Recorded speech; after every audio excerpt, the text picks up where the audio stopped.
നമ്മുടെ കരങ്ങൾ ഉയർത്തി നമ്മുടെ കർത്താവിനെ മഹത്വപ്പെടുന്നു.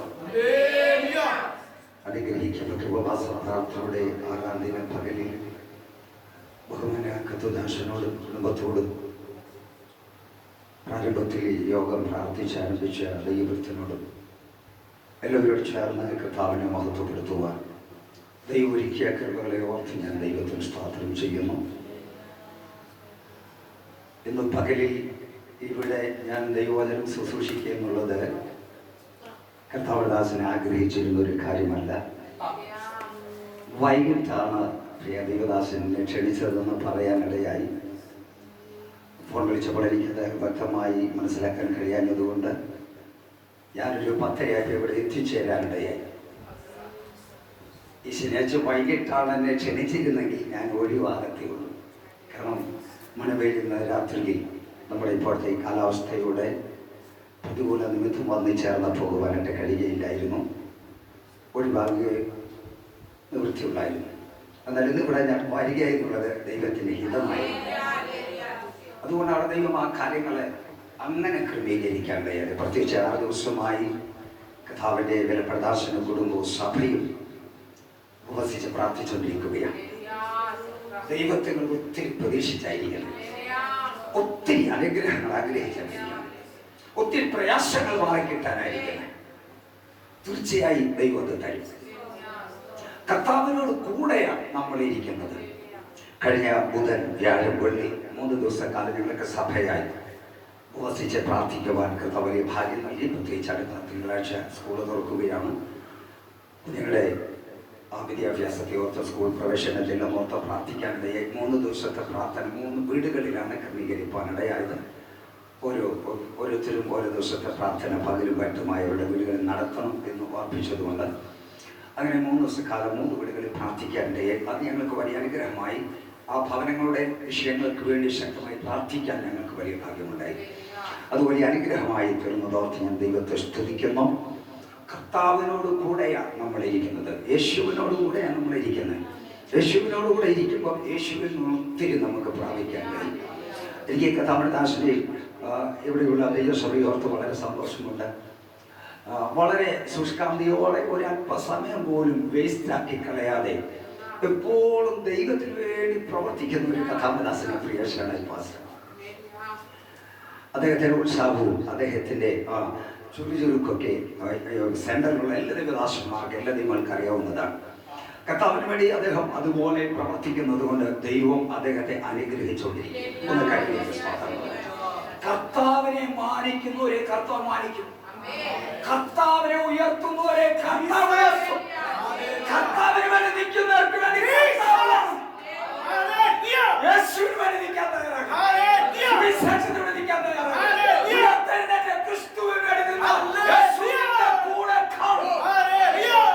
അത്ഭുതം പ്രവർത്തിക്കുന്നതിനൊക്കെ വേണ്ടി അവരെ അടുക്ക വന്നിട്ടുള്ളവരെ ആരും അവൻ അനാഥരായി വിട്ടിട്ടില്ല. കഥ പറഞ്ഞു, ഞാൻ നിങ്ങളെ കൈവിടുകയിൽ ഉപേക്ഷിക്കുന്നത്, ഞാൻ നിങ്ങളെ അനാഥരായി വിടത്തില്ല. അനാഥരായി വിടുന്ന ഒരു ദൈവത്തിൻ്റെ അടുക്കലല്ല നമ്മളിരിക്കുന്നത്. നമ്മളെ ചേർത്ത് നിർത്തി അനുഗ്രഹിക്കുന്ന ഒരു യേശുവിൻ്റെ അടുക്കലാണ് വന്നിരിക്കുന്നത്. കർത്താവിനെ അറിയുന്നതിന് മുമ്പുള്ള നമ്മുടെ ജീവിതമൊക്കെ ഒന്ന് ചിന്തിച്ച് നോക്കിക്കേ. എന്ത് പരാജയമായിരുന്നല്ലേ, എന്ത് ദുഃഖം നിറഞ്ഞ ജീവിതമായിരുന്നു, ഒരു പ്രത്യാശയില്ലാതിരുന്ന ജീവിതമായിരുന്നു. ലോകത്തിൽ നമ്മൾ മറ്റുള്ളവർക്ക് പരിഹാസ വിഷയമായി ഒരു ഭാരമായി നമ്മൾ ജീവിച്ചൊരു ജീവിതമുണ്ട്. യേശുവിനെ അറിയുന്നതിന് മുമ്പ് ഞാൻ കുടുംബത്തിനൊരു ബാധ്യതയായ കാലം ഞാൻ ഓർക്കുന്നു, സമൂഹത്തിനൊരു ശാപമായ കാലം ഞാൻ ഓർക്കുന്നു. അതിൽ യേശുവിനെ വിളിച്ച് വേർതിരിച്ചത് കൊണ്ട് എൻ്റെ ജീവിതം വ്യത്യാസപ്പെട്ടു. എന്ന് ഞങ്ങളുടെ ദേശത്തിന് എന്നെ ആവശ്യമുണ്ട്, എൻ്റെ കുടുംബത്തിന് എന്നെ ആവശ്യമുണ്ട്, അനേകർക്ക് എന്നെ ആവശ്യമുണ്ട്. ഉപരിയായി യേശുവിന് എന്നെ കൊണ്ട് ആവശ്യമുണ്ട്. യേശുവിന് ആവശ്യമുള്ളവരെ കൊണ്ടാണ് ദൈവം പ്രവർത്തിക്കുന്നത്. ഒന്ന് കാര്യത്തിൽ സ്വതന്ത്രം പറഞ്ഞാൽ ഓർപ്പിച്ചു, തലമുറകൾ യേശുവിനെ അറിയണം, തലമുറകൾ യേശുവിനെ അറിയണം. ഞങ്ങളത് പ്രത്യേകം പ്രാർത്ഥിച്ചുകൊണ്ടിരിക്കുന്ന വിഷയമാണ്. ഇവിടെ ധാരാളം യൗവനക്കാരായ കുഞ്ഞുങ്ങളുണ്ട്. സൺഡേ സ്കൂൾ അനുഗ്രഹിക്കപ്പെട്ട നിലയിൽ ഇവിടെ നടക്കുന്നുണ്ട്. അതോർത്ത് ദൈവത്തെ സ്തുതിക്കുന്നു. കഴിഞ്ഞ ദിവസം കഥാവിനോട് സംസാരിച്ചു. ഇസ്രായേലിന്റെ ഒരു ന്യായാധിപനായി ദൈവം ഒരു ഗതിയോടെ ദൈവം വിളിച്ചു. ഗിദെയോന്റെ അപ്പൻ വിശ്വാസിയൊന്നുമല്ല. ഗിദെയോന്റെ അപ്പൻ അശേരയെ സേവിച്ച് നടക്കി, അശേര പ്രതിഷ്ഠയ്ക്കുള്ള പുള്ളിക്ക്. അങ്ങനെ യഹോവയെ വിട്ട് അന്യദൈവത്തെ സേവിച്ചുകൊണ്ട് പോകുന്നവന്റെ മകനെ ദൈവം വിളിച്ചു, ഗിദെയോനെ. അപ്പൊ കുടുംബം പുറകോട്ടൊക്കെ നോക്കിയാൽ വിളിക്കാനുള്ള യോഗ്യതയൊന്നുമില്ല.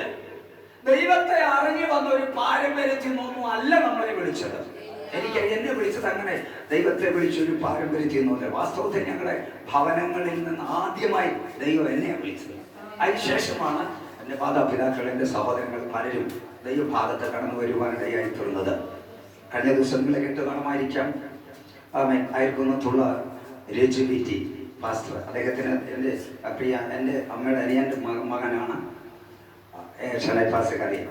ഷനൈ പാസ്റ്റർ അറിയാമെന്നോട് പറഞ്ഞിട്ടുണ്ട്. ഞങ്ങളുടെ അടുക്കൽ വന്ന് കറിക്കോട്ടിൽ വന്ന ഒരു ബൈക്ക് അപകടത്തിൽ തൽക്ഷണം മരിച്ചു പോവുകയാണ്. അവരുടെ കുഞ്ഞിനെ ഇടമണ്ണെന്ന് പറഞ്ഞ സ്ഥലത്ത് വിവാഹം ചെയ്തേച്ചു. അവിടെ കൊച്ചു പേരക്കുഞ്ഞുങ്ങളുണ്ട്. അവരെ 2 ആഴ്ച കൂടുമ്പോൾ കുഞ്ഞുങ്ങളെ കാണാതിരിക്കാൻ ഒക്കത്തിലുണ്ട്. കുഞ്ഞുങ്ങൾക്ക് സാധനമൊക്കെ മേടിച്ച് പോകുന്ന വഴിക്ക് നിർഭാഗ്യകരമെന്ന് പറയട്ടെ, ഞങ്ങളുടെ സ്ഥലത്ത് വെച്ച് തന്നെ ആക്സിഡന്റിൽ മരിക്കുവാനിടയിൽ തീർന്നു. അദ്ദേഹത്തെ ദൈവഭാഗത്തേക്ക് കൊണ്ടുവരുവാൻ കർത്താവിനെ വിളിച്ചു. അദ്ദേഹത്തിന്റെ പിതാവിന് ഒത്തിരി എതിർപ്പുകൾ ഉണ്ടാകാനിടയായി തീർന്നു. അവർ വീട്ടിലൊക്കെ ചെല്ലുമ്പോൾ തന്നെ ചീത്തയൊക്കെ പറഞ്ഞിറങ്ങും.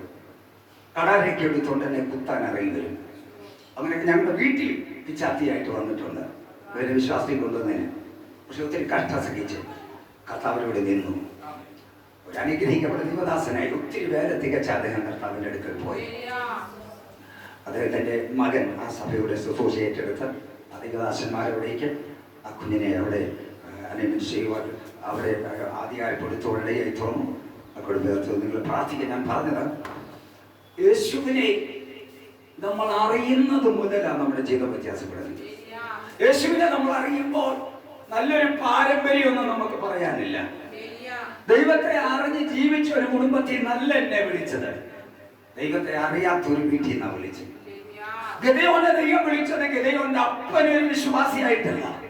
അദ്ദേഹം ബാലിനെ സേവിച്ച് ആശേരയെ സേവിച്ച് ഇങ്ങനെ പോകുമ്പോഴാണ്. പക്ഷെ ഗിദെയോനെ വിളിക്കുക എന്നുള്ളത് ദൈവത്തിന്റെ നിശ്ചയമാണ്. ഞാനൊരു കാര്യം പറയാം, കുടുംബം എത്ര ഏത് വിധത്തിലുള്ളതാണേലും ദൈവം നിന്നെ കണ്ടിട്ടുണ്ട്. കുടുംബം നോക്കാതെ വിളിക്കും ദൈവം.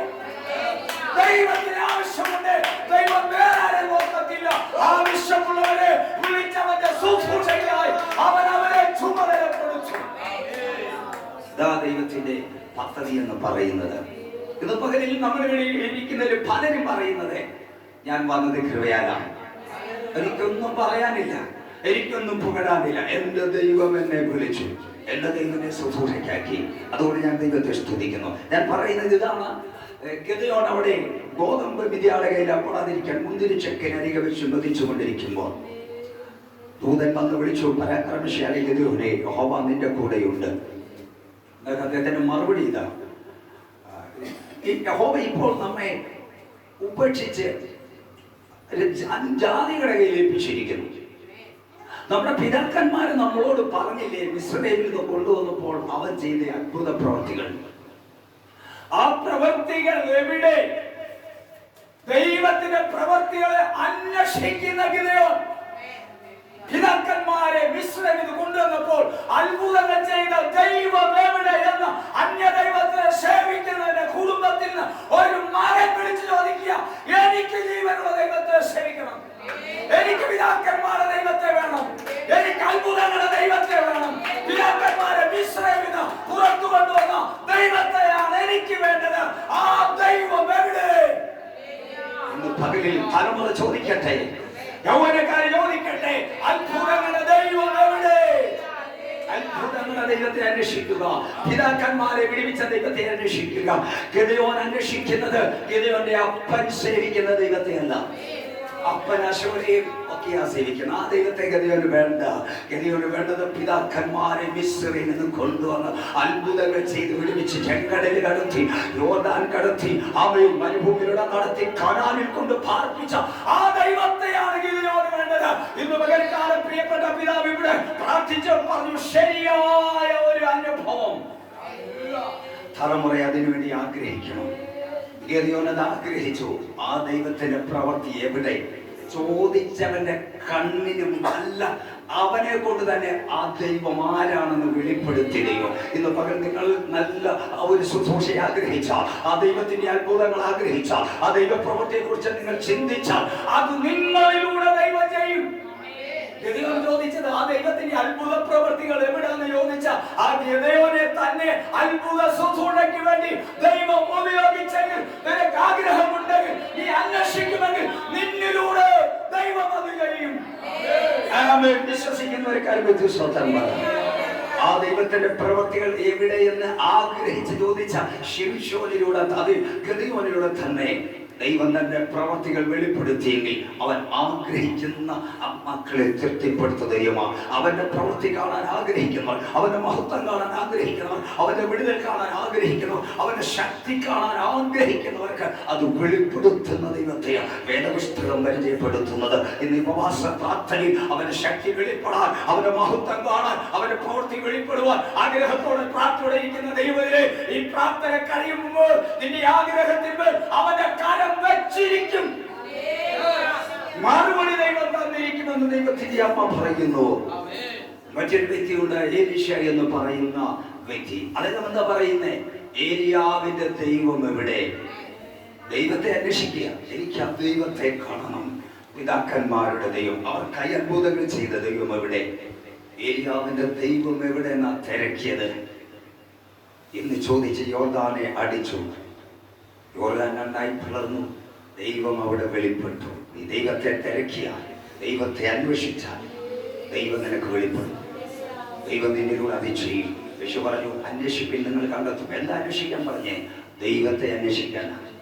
ദൈവത്തെ അന്വേഷിക്കാനാ പറഞ്ഞത്. ഈ തലമുറ ദൈവത്തെ അന്വേഷിക്കട്ടെ, ദൈവത്തിന്റെ പ്രവൃത്തികൾ അന്വേഷിക്കട്ടെ, ദൈവത്തിന്റെ അത്ഭുതങ്ങൾ അന്വേഷിക്കട്ടെ. പിതാക്കന്മാർ ചെയ്ത ദൈവ പ്രവൃത്തി വെളിപ്പെടാൻ ആഗ്രഹമുള്ള ഒരു തലമുറ എഴുന്നേൽക്കട്ടെ. ദൈവം അതിന് മറുപടി നൽകുവാനിടയായി തീരും. ദൈവത്തെ അന്വേഷിക്കുവാനാണ് കഥ പറയുന്നത്. അതിനെക്കുറിച്ച് അപ്പോസ്തലൻ പൗലോസ് അപ്പോസ്തലൻ 17-ാം അധ്യായത്തിൽ അരബയോഗ കുന്നിൽ വെച്ച് പ്രസംഗിക്കുമ്പോൾ അദ്ദേഹം പറയുന്നത്, ഭൂലോകത്തിലൊക്കെ കുടിയിരുപ്പാൻ ഒരു വലുത് മനുഷ്യരാജ്യത്തെ ഉളവാക്കി അവരുടെ നിവാസങ്ങൾക്ക് അതിലും കാലങ്ങളെല്ലാം ദൈവം നിശ്ചയിച്ചു. അവർ ദൈവത്തെ തപ്പി നോക്കി കണ്ടെത്തുമോ എന്ന് വെച്ച് അവനെ അന്വേഷിക്കേണ്ടതിന് തന്നെ ദൈവത്തെ അന്വേഷിക്കുന്ന ഒരു തലമുറ, ദൈവ പ്രവൃത്തികൾ ആഗ്രഹിക്കുന്ന ഒരു തലമുറ, ദൈവത്തിന്റെ അത്ഭുതങ്ങൾ കാണാൻ ഇഷ്ടമുള്ള ആഗ്രഹിക്കുന്ന ഒരു തലമുറയുണ്ടാകട്ടെ. ദൈവത്തെ തപ്പി നോക്കി അവനെ കണ്ടെത്തുമെന്ന് വെച്ച് അവനെ അന്വേഷിക്കേണ്ടതിന് തന്നെ യേശു പറഞ്ഞ് അന്വേഷിച്ചാൽ കണ്ടെത്തും. ആരെയാ? ദൈവത്തെ.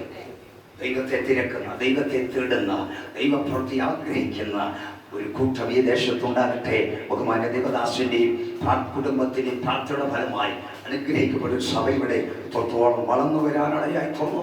തീർന്നില്ല സഭയുടെ വളർച്ചയും ഉയർച്ചയും ഇപ്പോഴും ദേവദാസൻ ആഗ്രഹിക്കുന്നു. അദ്ദേഹത്തിന്റെ സഭയെക്കുറിച്ച് ഒത്തിരി സ്വപ്നങ്ങളുണ്ട്. അദ്ദേഹത്തിന്റെ സഭയെക്കുറിച്ച് ഒത്തിരി ആഗ്രഹങ്ങളുണ്ട്. ഈ സഭ എവിടെ എത്തണം, ഏത് ലെവലിൽ വരണം, ഇതിന്റെ പ്രവർത്തനം എങ്ങനെ ആയിരിക്കണം എന്നൊക്കെ അദ്ദേഹത്തിന്റെ ഉള്ളത്തിൽ വലിയ വാഞ്ചയുണ്ട്. അത് ദൈവസന്നിധിയിൽ പ്രാർത്ഥിച്ചുകൊണ്ടിരിക്കുകയും നിങ്ങളോടത് ഷെയർ ചെയ്യുകയും ചെയ്യുകയാണ്. അദ്ദേഹത്തോട് ചേർന്ന് ശക്തമായി ഈ ദേശത്തെ വേലയ്ക്ക് ചുമൽ കൊടുപ്പാൻ എല്ലാ വിശ്വാസികളെ, എല്ലാ വിശുദ്ധന്മാരെ ദൈവം ഇടയാക്കട്ടെ എന്ന് ഞാൻ പ്രാർത്ഥിക്കുകയാണ്. ഇന്ന് പകലിൽ നമ്മൾ ഉപവസിച്ചുകൊണ്ട് പ്രാർത്ഥിച്ചുകൊണ്ട് ദൈവം സ്നേഹിക്കുകയാണ്. മത്തായിയുടെ സുവിശേഷം 15-ാം അധ്യായത്തിൽ ഒന്നടി ചിന്തകൾ പറഞ്ഞിട്ട് ഞാൻ വേഗത്തിൽ പരിശുദ്ധാത്മാവിനോട് പറഞ്ഞ ചില ദൂതുകൾ പറഞ്ഞ ദൈവത്തിന് ഭാഗം ഈ പാട്ട് ആഗ്രഹിക്കുന്നു. മത്തായിയുടെ സുവിശേഷം 15-ാം അധ്യായത്തിന്റെ 32 മുതൽ ഭാഗം തന്നെയാണ്. ഞാൻ കൂടുതൽ പ്രസംഗിക്കാൻ ഉദ്ദേശിക്കാത്തല്ല, എങ്കിലും ഒന്ന് പറഞ്ഞു വിടാൻ ആഗ്രഹിക്കുന്നു. എന്നാൽ യേശു തന്റെ ശിഷ്യന്മാരെ അടുക്ക വിളിച്ച്, ഈ പുരുഷാരം ഇപ്പോൾ 3 ദിവസമായി എന്നോട് കൂടെ പാർക്കുന്നു. അവർക്ക് ഭക്ഷിപ്പാനൊന്നും ഇല്ലായ്ക കൊണ്ട് അവരെ കുറിച്ച് എനിക്ക് മനസ്സറിവ് തോന്നും. അവരെ പട്ടിണിയായി വിട്ടയപ്പാൻ മനസ്സില്ല. വഴിയിൽ വെച്ച് അവർ വരയിൽ വെച്ച് തളർന്നു പോയേക്കും എന്ന് പറഞ്ഞു. യേശുവിനോടുകൂടെ ഒരു കൂട്ടം ആളുകൾ 3 ദിവസമായിട്ടിരിക്കുകയാണ്. ഇതിപ്പോ 6-ാം ദിവസമാണ്. കർത്താവിനോട് കൂടെ വസിക്കുക.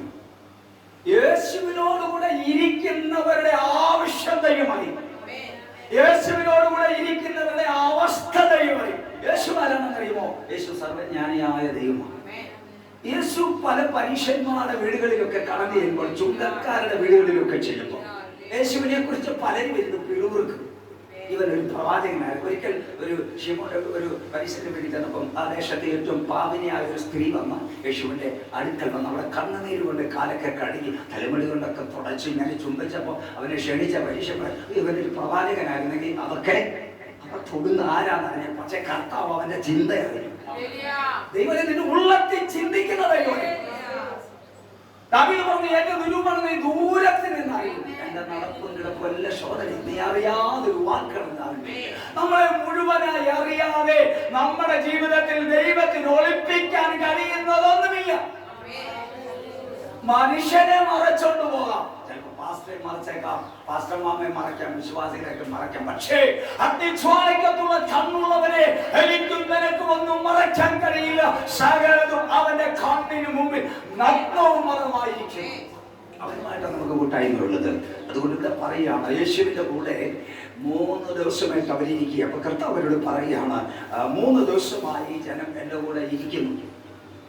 കർത്താവിനോടുകൂടെ എത്ര ദിവസം ഇരിക്കുന്നു, എത്ര മിനിറ്റ് ഇരിക്കുന്നു, ആരൊക്കെ ഇരിക്കുന്നു, ഇതൊക്കെ ദൈവത്തിന് അറിയാം.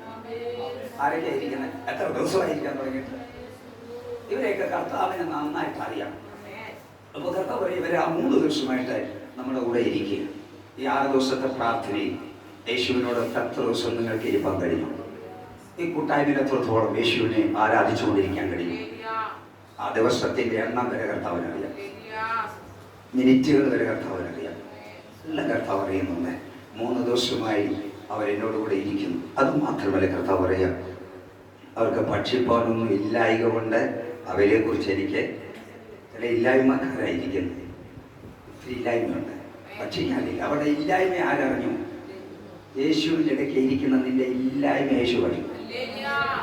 എനിക്ക് എന്തെങ്കിലും ബുദ്ധിമുട്ടുണ്ടോ, എനിക്ക് എന്തെങ്കിലും നീ ഇരിക്കുന്ന ആരെടുത്താ?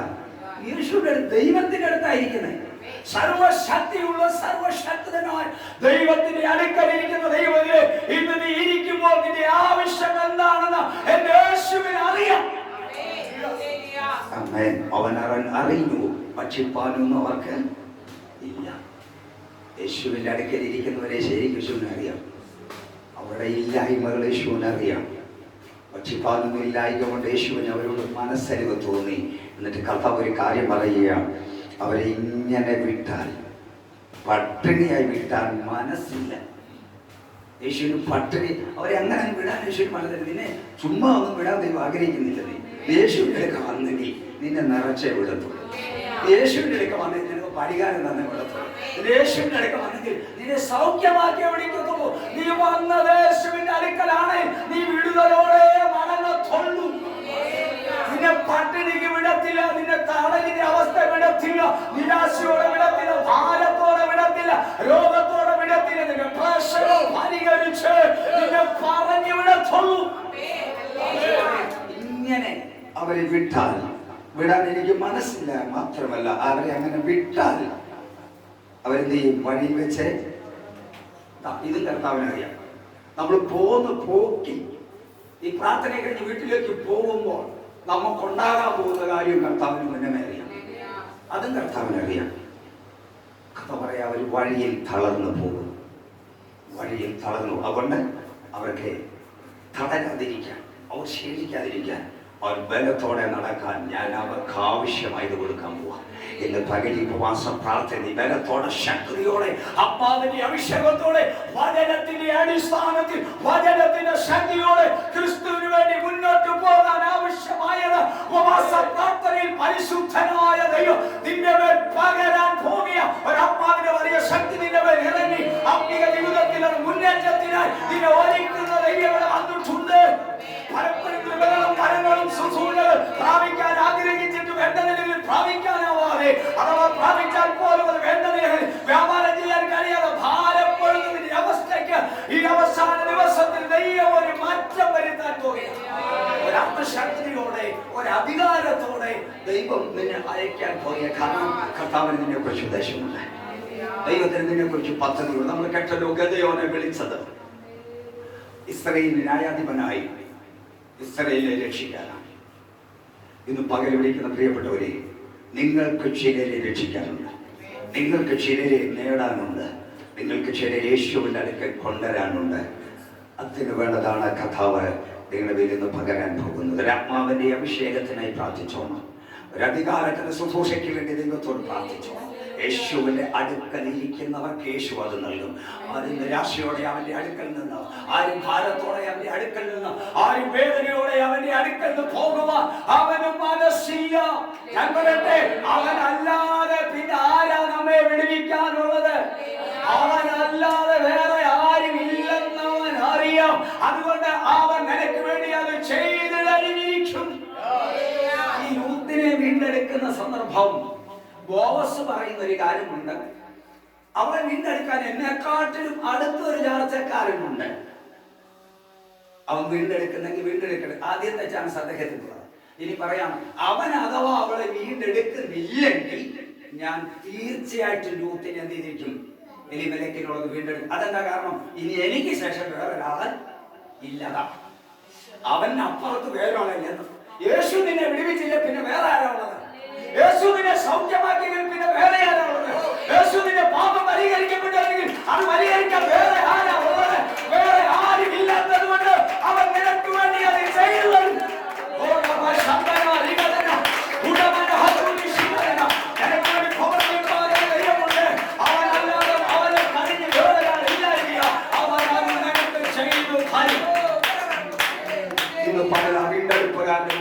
ഇന്ന് പകല വെടിവെക്കുന്നതിന് മുമ്പിൽ, ഇന്ന് പകല സൗഖ്യമാക്കുന്നതിന് മുമ്പിൽ, ഇന്ന് പകൽ രക്ഷ നൽകാൻ കഴിയുന്നതിന് മുൻപിലാണ് ഇരിക്കുന്നത്. അതുകൊണ്ട് വളരെ പ്രാർത്ഥനയോടെ, വളരെ പ്രാർത്ഥനയോടെ, വളരെ പ്രാർത്ഥനയോടെ, വളരെ ഏകാഗ്രതയോടെ ഈ ലഭിക്കുന്ന സമയം കർത്താവിനെ ആരാധിച്ചുകൊണ്ട് ദൈവം മുമ്പാകെ ഇരുന്ന് അതിശയമായി ഒരു വിടുതലോടെ നീ മടങ്ങും. ആമേ, കടന്നു വന്നതുപോലെയല്ല, ഒരു അത്ഭുത വിടുതലോടെ കർത്താവ് നിന്നെ അയച്ചു പറയട്ടെ.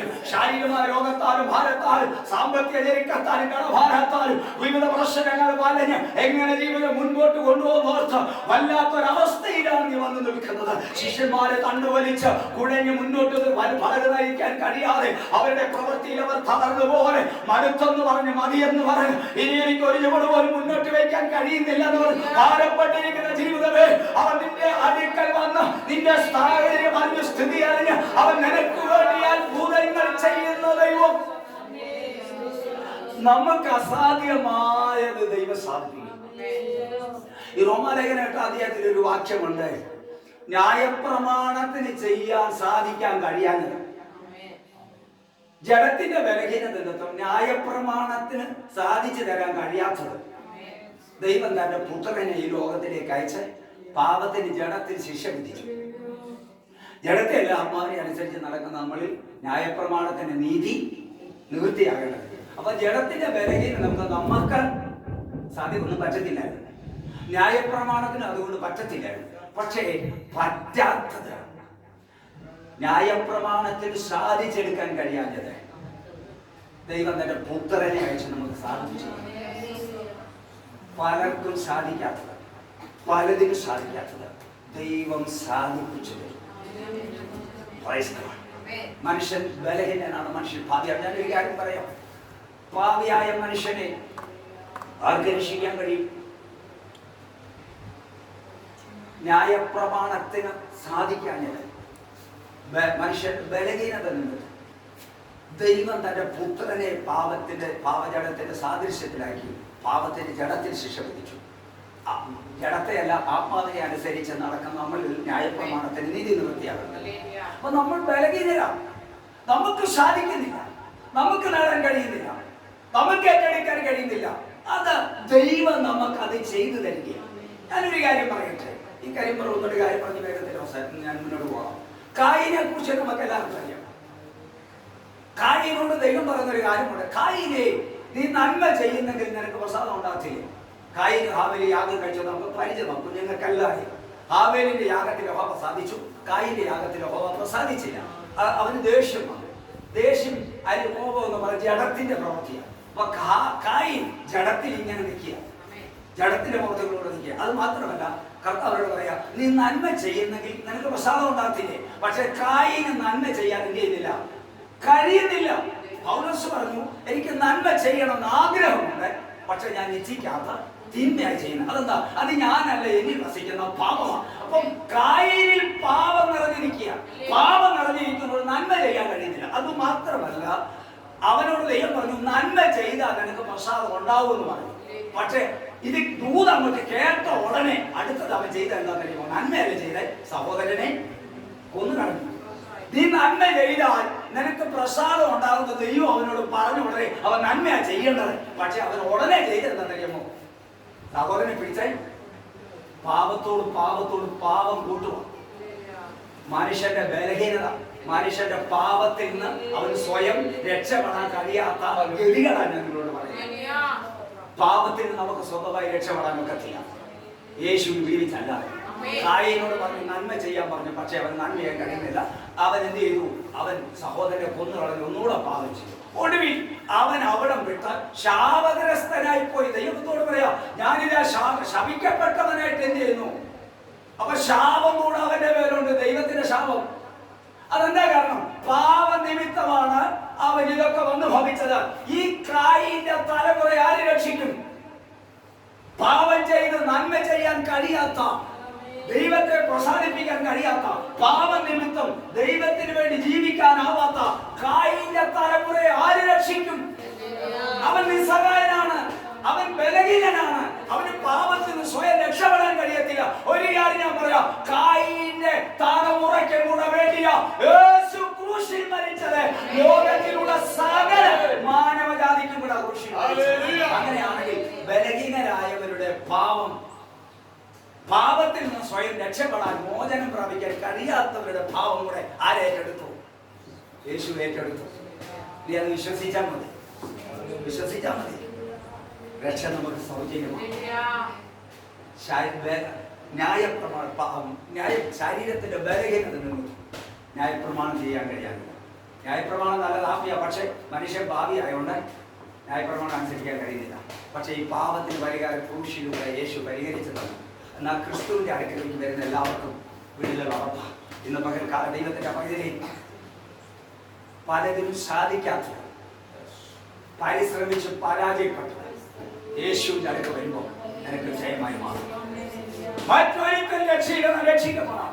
ആകാശത്തിൽ മനുഷ്യന് നൽകപ്പെട്ട വേറൊരു നാമം യേശു എന്ന നാമം. ഇന്ന് പറയുന്ന യേശുവിന്റെ അടുക്കൽ വരുമ്പോൾ നിന്റെ പ്രശ്നം പരിഹരിക്കപ്പെടുന്നത്, നിന്റെ പാപം മാറുന്നത്, രോഗം മാറുന്നത്, വിടുതൽ ലഭിക്കുന്നത്. അതാണ് അതിനെക്കുറിച്ച് വളരെ വ്യക്തമായി അപ്പോസ്തലനായ പത്രോസ് ലേഖനം 2-ാം അധ്യായത്തിൽ 3-ാമത്തെ വാക്യത്തിൽ പറയുന്നുണ്ട്, മനുഷ്യൻ തള്ളിയതെങ്കിലും ദൈവസന്നിധിയിൽ ശ്രേഷ്ഠവും മാന്യവുമായ ജീവനുള്ള കല്ലായ അവന്റെ അടുക്കൽ വന്നിട്ട് നിങ്ങളും ജീവനുള്ള കല്ലെന്ന് പോലെ പറയപ്പെടുന്നു. നമുക്ക് ജീവൻ കിട്ടിയതപ്പോഴാണ് യേശുവിന്റെ അടുക്കൽ വന്നപ്പോഴാണ്. യേശുവിനെ കൂടാതെ നമ്മള് ദൈവമില്ലാത്തവരായിരുന്നു, പ്രത്യാശയില്ലാത്തവരായിരുന്നു, ഇരുളായിരുന്നു, പാത്രത്തിൽ നമ്മൾ അന്യം പരദേശികളുമായിരുന്നു.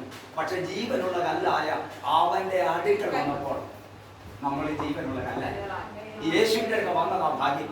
യേശുവിനെ കണ്ടുമുട്ടിയത്. ഒരാളോട് ചോദിക്കാൻ എന്റെ ജീവിതത്തിൽ ഏറ്റവും വലിയ ഭാഗ്യം എന്താന്ന് ചോദിച്ചാൽ, ഈ ജീവനുള്ള കല്ലായ യേശുവിന്റെ അടുക്കൽ വന്ന് എനിക്ക് ജീവൻ പ്രാപിക്കാൻ കഴിഞ്ഞതായ എന്റെ ജീവിതത്തിൽ ഏറ്റവും വലിയ ഭാഗ്യം. അപ്പോൾ അവന്റെ അടുക്കൽ വരണം, യേശുവിന്റെ അടുക്കൽ. യേശുവിന്റെ അടുക്കൽ എങ്ങനെ ജീവൻ കിട്ടുന്നത്? പത്രോസ് പറഞ്ഞു, നിത്യജീവന്റെ മൂഴികൾ നിന്റെ പകരം. ദൈവവചനത്താലുള്ള ജീവൻ, ദൈവവചന ജീവനും ചൈതന്യമുള്ളതായി ഇരുവാണ് മൂർച്ച് വചന ജീവനുള്ളതാണ്. വിടുന്നത് വിജത്താലല്ല, കടാത്തതിനാലും ജീവനുള്ളത് നിലനിൽക്കുന്നതുമായ ദൈവവചനത്താൽ തന്നെ നമ്മൾ വീണ്ടും ജനിച്ചിരിക്കുന്നു. ദൈവവചനത്തിന് ജീവിപ്പിക്കാൻ കഴിയും. ദൈവവചനത്തിന് ജീവനുണ്ട്. യേശുവിന്റെ അടുക്കൽ വരുമ്പോൾ ആ ജീവനുള്ള കല്ലായ അവന്റെ അടുക്കൽ വരുമ്പോൾ നമ്മൾ ജീവനുള്ള കല്ലുകളാണ്. യേശുവിന്റെ അടുക്ക വന്നതാ നിനക്ക് ജീവൻ ലഭിക്കാൻ കാരണം. പക്ഷേ യഹൂദനാകുന്ന ഇസ്രായേലിനെ നോക്കി യേശു പറയാം, നിങ്ങൾ ന്യായപ്രമാണത്തിൽ നിത്യജീവൻ ഉണ്ടെന്ന് നിങ്ങൾ പറയും, അതെനിക്ക് സാക്ഷ്യമാണ്. പക്ഷേ നിങ്ങൾ ജീവൻ പ്രാപിക്കാൻ എന്റെ അടുക്കൽ വരുന്നില്ല. യേശു ആ ജീവൻ, യേശുവിന്റെ അടുക്കലേക്ക് അവർ വരുന്നില്ല. പക്ഷേ യേശുവിന്റെ അടുക്കൽ വരാതെ ആ ജീവനുള്ള കല്ലിനെ, ആ മൂലക്കല്ലിനെ അവർ തള്ളിക്കളഞ്ഞു. അതാ പത്രോസ് പറഞ്ഞു, മനുഷ്യർ തള്ളിക്കളഞ്ഞതെങ്കിലും അരമനുഷ്യ യഹൂദൻ തള്ളിക്കളഞ്ഞ കല്ല്, ജീവനുള്ള കല്ല്, മൂലക്കല്ലിനെ അവർ തള്ളിക്കളഞ്ഞ്. അവർ യേശുവിനെ തള്ളിക്കളഞ്ഞിട്ട് അവർ വീട് പണിയെ എവിടെ ശരിയാകാനാ? മൂലക്കല്ലില്ലാതെ പണിതൽ എവിടെ ശരിയാകാനാ? യേശുവിനെ കൂടാതെ ഒരു പണി നടക്കത്തില്ല. യേശുവിനെ ഉപേക്ഷിച്ച് ഒന്നും നടക്കത്തില്ല. യേശു പറയാ, നിങ്ങൾക്ക് എന്നെ പിരിഞ്ഞൊന്നും ചെയ്യാനൊക്കത്തില്ല. എന്നാൽ യേശുവിന്റെ കൂടെ നീ അങ്ങോട്ട് ഇറങ്ങണം. ദൈവം നിന്നെ അനുഗ്രഹിക്കും. അപ്പൊ ആ കല്ലിന്റെ അടുക്ക വന്നതാ നമ്മുടെ ജീവന് കാരണം. ജീവനുള്ള മനുഷ്യർ തള്ളിയതെങ്കിലും ദൈവസന്നിധിയിൽ ശ്രേഷ്ഠവും മാന്യവുമായ ജീവനുള്ള കല്ല്. ആ കല്ലിൻ്റെ അടുത്ത് വന്നതാ യേശുവിനെ കർത്താവിന്റെ സ്വീകരിക്കുകയാണെങ്കിലാ നമ്മുടെ ജീവിതത്തിൽ ഏറ്റവും വലിയ ഭാഗ്യം. ആ കല്ലിൻ്റെ അടുത്ത് വരുമ്പോൾ ഗുണം എന്നാണെന്നറിയുമോ? നമുക്കും കൂടെ ജീവൻ ഉണ്ടാവും. ഒരു സ്കൂളൊക്കെ ഇങ്ങനെ പഠിച്ച് മുല്ലപ്പൂമ്പടി ഏച്ച് കിടക്കാൻ കല്ലിനുമുണ്ട് ആ സൗരഭ്യം. ഇത് മനസ്സിലാക്കിയിട്ടാണ് സ്നാപയോഹനം വിളിച്ചു പറഞ്ഞത്, അബ്രഹാമിനെയും കല്ലുകളിൽ മക്കളെ ഉളവാക്കാൻ ഒത്തിരി കല്ല് ജീവനുള്ള കല്ലിൻ്റെ അടുത്ത് വന്ന് ജീവൻ പ്രാപിച്ചു. അബ്രഹാം ഞങ്ങൾക്ക് പിതാവായിട്ടുണ്ടെന്ന് പറഞ്ഞ് നിങ്ങളിങ്ങനെ മസിൽ പിടിച്ചിരുന്നാൽ അബ്രഹാമിന് കല്ലുകളിൽ മക്കളെ ഉളവാക്കാൻ ദൈവത്തിന് കഴിയും. അനേക കല്ലുകൾ ജീവനുള്ള കല്ലായ യേശുവിനായിട്ട് വന്ന ജീവൻ പ്രാപിക്കും. ില്ലെങ്കിൽ കല്ലുകളാക്കും. ഇന്ന് പകൽ നാം ജീവനുള്ള കല്ലുകളായിരുന്നു ദൈവത്തെ ആർക്കുകയോ, നാം ജീവനുള്ള കല്ലുകളായി ദൈവത്തെ സ്തുതിക്കുകയോ, ഈ 6 ദിവസം ജീവനുള്ള കല്ലിനോട് ചേർന്നിരിക്കുന്ന സഭയെ ദൈവിക ജീവൻ നിങ്ങളുടെ ഉള്ളിലേക്ക് യേശു പകർന്നു തരും. പരിശുദ്ധമാകുന്ന ശക്തിയോടെ വചനത്തിന്റെ അധികാരത്തോടെ സഭ എഴുന്നേൽക്കാൻ പോവുക, സഭ കർത്താവിനെ സാക്ഷിക്കാൻ പോവുക, സഭ കർത്താവിനെ ഉയർത്താൻ പോവുക. അതിലേക്കുള്ള വേലയ്ക്കായി ഈ ദൈവ സഭയെ ദൈവം ഇവിടെ ഒരുക്കാൻ പോവുക. യേശുവിനോട് ചേർന്നിരിക്കുന്ന കല്ലുകൾ ജീവനുള്ള കല്ലുകളാണ്. അതാർക്കുകയും പാടുകയും ചെയ്യും. സ്തോത്ര ആത്മീയയാകുന്ന കഴിക്കുന്ന വിശുദ്ധ പുരോഹിത വർഗമാകേണ്ടതിന് പണിയപ്പെടും. കർത്താവദാസൻ മഹാപുരോഹിതനെ കുറിച്ച് പറഞ്ഞു, 12 ഗോത്രങ്ങളെ ചുമലിൽ ഏറ്റിക്കൊണ്ട് പ്രാർത്ഥിക്കുന്ന മഹാപുരോഹിതൻ. കർത്താവദാസയുടെ എല്ലാ ദൈവസഭയിലെ എല്ലാ ദൈവോപയോഗങ്ങളെ വഹിച്ച് പ്രാർത്ഥിച്ചുകൊണ്ടിരിക്കുക. തീർച്ചയായിട്ടും നിങ്ങൾക്ക് അതൊരു അനുഗ്രഹമാണ്. ഈ യേശുവിനോട് ചേർന്നിരിക്കാൻ കഴിഞ്ഞ ഭാഗ്യം, ഈ കർത്താവിനൊക്കെ വന്നതാണ്. ഞാൻ ആത്മഗതി ചെയ്യാൻ ആഗ്രഹിച്ച ഒരു മനുഷ്യനാണ്. പക്ഷേ എൻ്റെ കർത്താവ് എന്നെ അതിനെ ഏൽപ്പിച്ചു കൊടുത്തില്ല എന്നുള്ളതാണ്. എന്നെക്കുറിച്ച് എന്നെ ദൈവത്തിന് ആവശ്യമുണ്ടായിരുന്നു. എന്നോട് തിരുമേനി സുവിശേഷം ഞങ്ങളടുത്തുള്ള പല മാതാക്കൾ സുവിശേഷം പറയും. ഞാൻ സുവിശേഷം അത് ഞാൻ വിശ്വസിക്കില്ല, ഞാൻ കേൾക്കത്തില്ല. ഞാനവരെ കളിയാക്കും, അവരെ പരിഹസിക്കും. അടുത്ത ദുർസ്ഥകാല യോഗമൊക്കെ നടക്കുമ്പോൾ അയലോക്കത്തൊക്കെ ഞാനും വേറെ കുറേ ആളുകളുണ്ട്, ഞങ്ങളെല്ലാം കൂടെ അവിടെ നിന്ന് ബഹളം നോക്കും. ഒത്തിരി പ്രശ്നങ്ങളൊക്കെ ഉണ്ടാക്കിയിട്ടുണ്ട്. പക്ഷെ ദൈവത്തിന് എന്നെ വേണമായി. ദൈവത്തോട് ചേരാൻ കഴിഞ്ഞാൽ എൻ്റെ ജീവിതത്തിൽ പാലിക്കും. ജീവനുള്ളവനായി ദൈവത്തെ സ്തുതിക്കാൻ കാരണം യേശുവിൻ്റെ അടുക്ക വന്നതാണ്. ജീവനുള്ള കല്ലായി അവൻ്റെ അടുക്ക വന്നതാണ്. ഞാൻ ജീവൻ പ്രാപിക്കുന്നതാണ്. അത് നമുക്ക് സമൃദ്ധിയായിട്ട് കാണാം. ഉപവാസ പ്രാർത്ഥന നിങ്ങൾ ജീവനൊക്കെ പ്രാപിച്ച് സമൃദ്ധിയായ ജീവനൊക്കെ പ്രാപിച്ച് ശക്തിയെ പുതുക്കി കറുകന്മാരെ കൂടെ ചേർന്ന് കൃപയും കൃപാപരങ്ങളും വെളിപ്പാട് ദർശനങ്ങളും സൂക്ഷകൾ പ്രാപിച്ച് പത്താമദാസനോടൊപ്പം ചേർന്ന് ശക്തമായ മുന്നോട്ട് പോകുവാൻ ദൈവം നിങ്ങളെ സഹായിക്കട്ടെ. കർത്താവിന് വേണ്ടി ത്യാഗം സഹിച്ച് കഷ്ടം സഹിച്ച് നിൽക്കുന്നവർക്ക് വേണ്ടി ദൈവം പ്രവർത്തിക്കും. ഇനി കർത്താവിനോടുകൂടെ നമ്മൾ നിൽക്കുമ്പോൾ, യേശുവിനോടുകൂടെ നിൽക്കുമ്പോൾ ഭാരങ്ങളും പ്രയാസങ്ങളും പ്രതികൂലങ്ങളും വരും. അതിന്റെ മധ്യത്തിൽ പിടിച്ചു നിന്നാൽ ദൈവം നമ്മെ നിശ്ചയമായി അനുഗ്രഹിക്കും. വചനത്തിന്റെ ഇടർച്ചകൾ വരുമ്പോൾ, ശോധനകൾ വരുമ്പോൾ, ക്രിസ്തീയ ജീവിതത്തിന്റെ ഭാരങ്ങളും പ്രയാസങ്ങളും വരുമ്പോൾ കർത്താവിനെ വിട്ട് നമ്മൾ മാറുന്നവരാകരുത്. ജീവിതത്തിൽ ഏത് പ്രതികൂലങ്ങൾ വന്നാലും ദൈവത്തിന് വേണ്ടി നിൽക്കുന്നവരെ ദൈവം മാനിക്കും. ഞാൻ പറയാം, നമ്മുടെ വിശ്വാസം പരിശോധിക്കപ്പെടും കേട്ടോ. നമ്മുടെ ദൈവഭാഗത്ത് വന്നു കഴിയുമ്പോൾ നമ്മളെ ശരിയായ വിശ്വാസത്തിൽ കൂടെ തന്നെയാണ് പോകുന്നതെന്നറിയാൻ ഇടയ്ക്കിടയ്ക്ക് ദൈവം നമ്മളെ പരിശോധിക്കും. അബ്രഹാമിനെ ദൈവം പരീക്ഷിച്ചു. അബ്രഹാം ദൈവത്തെ ഭയപ്പെടുന്നുണ്ടോ എന്നറിയാം. അതെന്താ?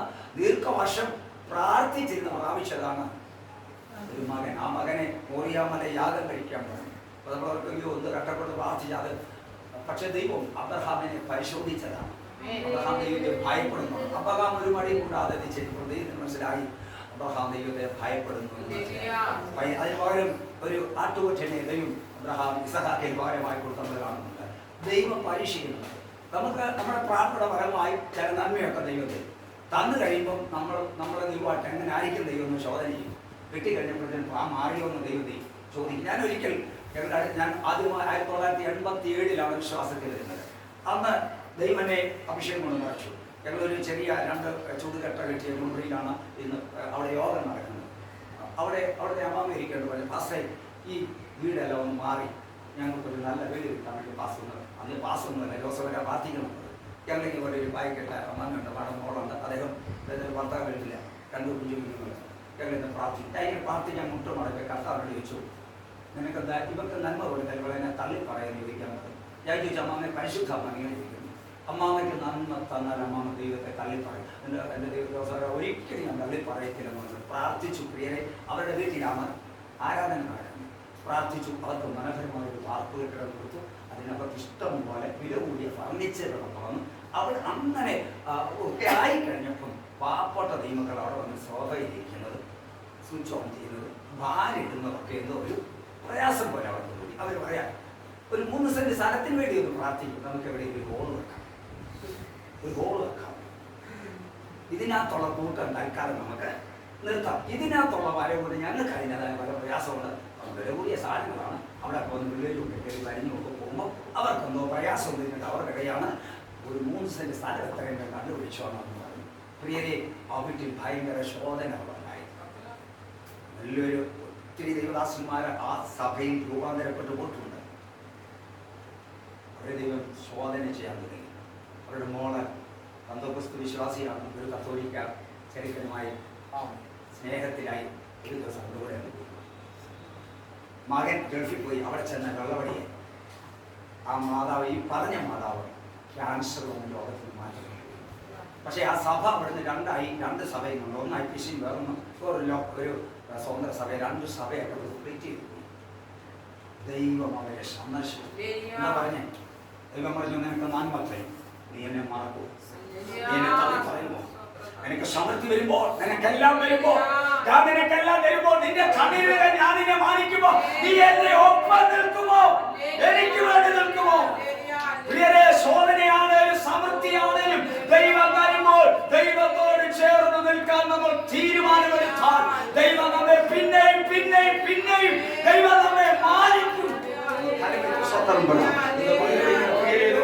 പല അത്ഭുതങ്ങൾ ദൈവം നിങ്ങൾക്ക് ചെയ്യാൻ പോകുകയാണ്. ഈ സഭയുടെ സ്ഥിതി മാറ്റാൻ പോകുകയാണ്. സ്ഥിതി മാറ്റാൻ പോകുകയാണ്. കുടുംബങ്ങളുടെ സ്ഥിതി മാറ്റാൻ പോകുകയാണ്. എന്റെ ആവശ്യങ്ങൾ അറിഞ്ഞ് നിങ്ങൾക്ക് വേണ്ടതെല്ലാം തന്ന് ദൈവം നിങ്ങളെ പടിപടിയായി ഉയർത്താൻ പോകുകയാണ്. ഒരനുഗ്രഹത്തിലേക്ക് ദൈവം ഈ സഭയെ എവിടെയുള്ളവരെ എത്തിക്കാൻ പോകുന്നത് പരിശുദ്ധ ദൂത് പറയാം. അങ്ങനെ നിങ്ങൾ എത്തിക്കുമ്പോൾ ഇപ്പോഴത്തെ പ്രവർത്തനം മാറ്റിവെക്കരുത്. ഇപ്പോഴത്തെ മറക്കരുത്. ഇപ്പോൾ ആരാധിക്കരുത്. ഇപ്പോൾ ദൈവത്തെ സേവിക്കുന്നവർ കൂടുതൽ ശക്തിയോടെ നിങ്ങൾ വേദിയിൽ പ്രകാശിക്കണം. അങ്ങനെ അങ്ങോട്ട് പ്രകാശിക്കാൻ തുടങ്ങിയാൽ ദൈവം അങ്ങ് ഉയർത്താൻ തീരുമാനിക്കും. ദൈവം ഉയർത്താൻ തീരുമാനിച്ചാൽ ആർക്കും അതിനകത്ത് ഇടയ്ക്ക് കയറി ഒരു തടസ്സം വെക്കാൻ. കർത്താവ് പറഞ്ഞു, എനിക്ക് കരുണ തോന്നണമെന്നുള്ളതിന് ഞാൻ കരുണ കാണിക്കും. ഈ വഴി ഒന്ന് അടച്ചാൽ ബലയാമിനെ ബാരാക്ക് രാജാവ് വിളിച്ചുള്ളത്, മോവാബ് രാജാവ്. എന്നെ നിലവും ഈ ജനം ഇങ്ങനെ വളർന്നു കയറി വരുമോ, ഇവരെ ഒന്ന് തടയിടണം, ഇവരിങ്ങനെ പോയാൽ ശരിയാക്കില്ല. നമ്മുടെ കർത്താവിനെ കുറിച്ച് ഒരിക്കലും പറഞ്ഞു, ഇവനെ ഇങ്ങനെ വിട്ടയച്ചാൽ നമുക്ക് ആ പാടെ കുഴപ്പമാകും.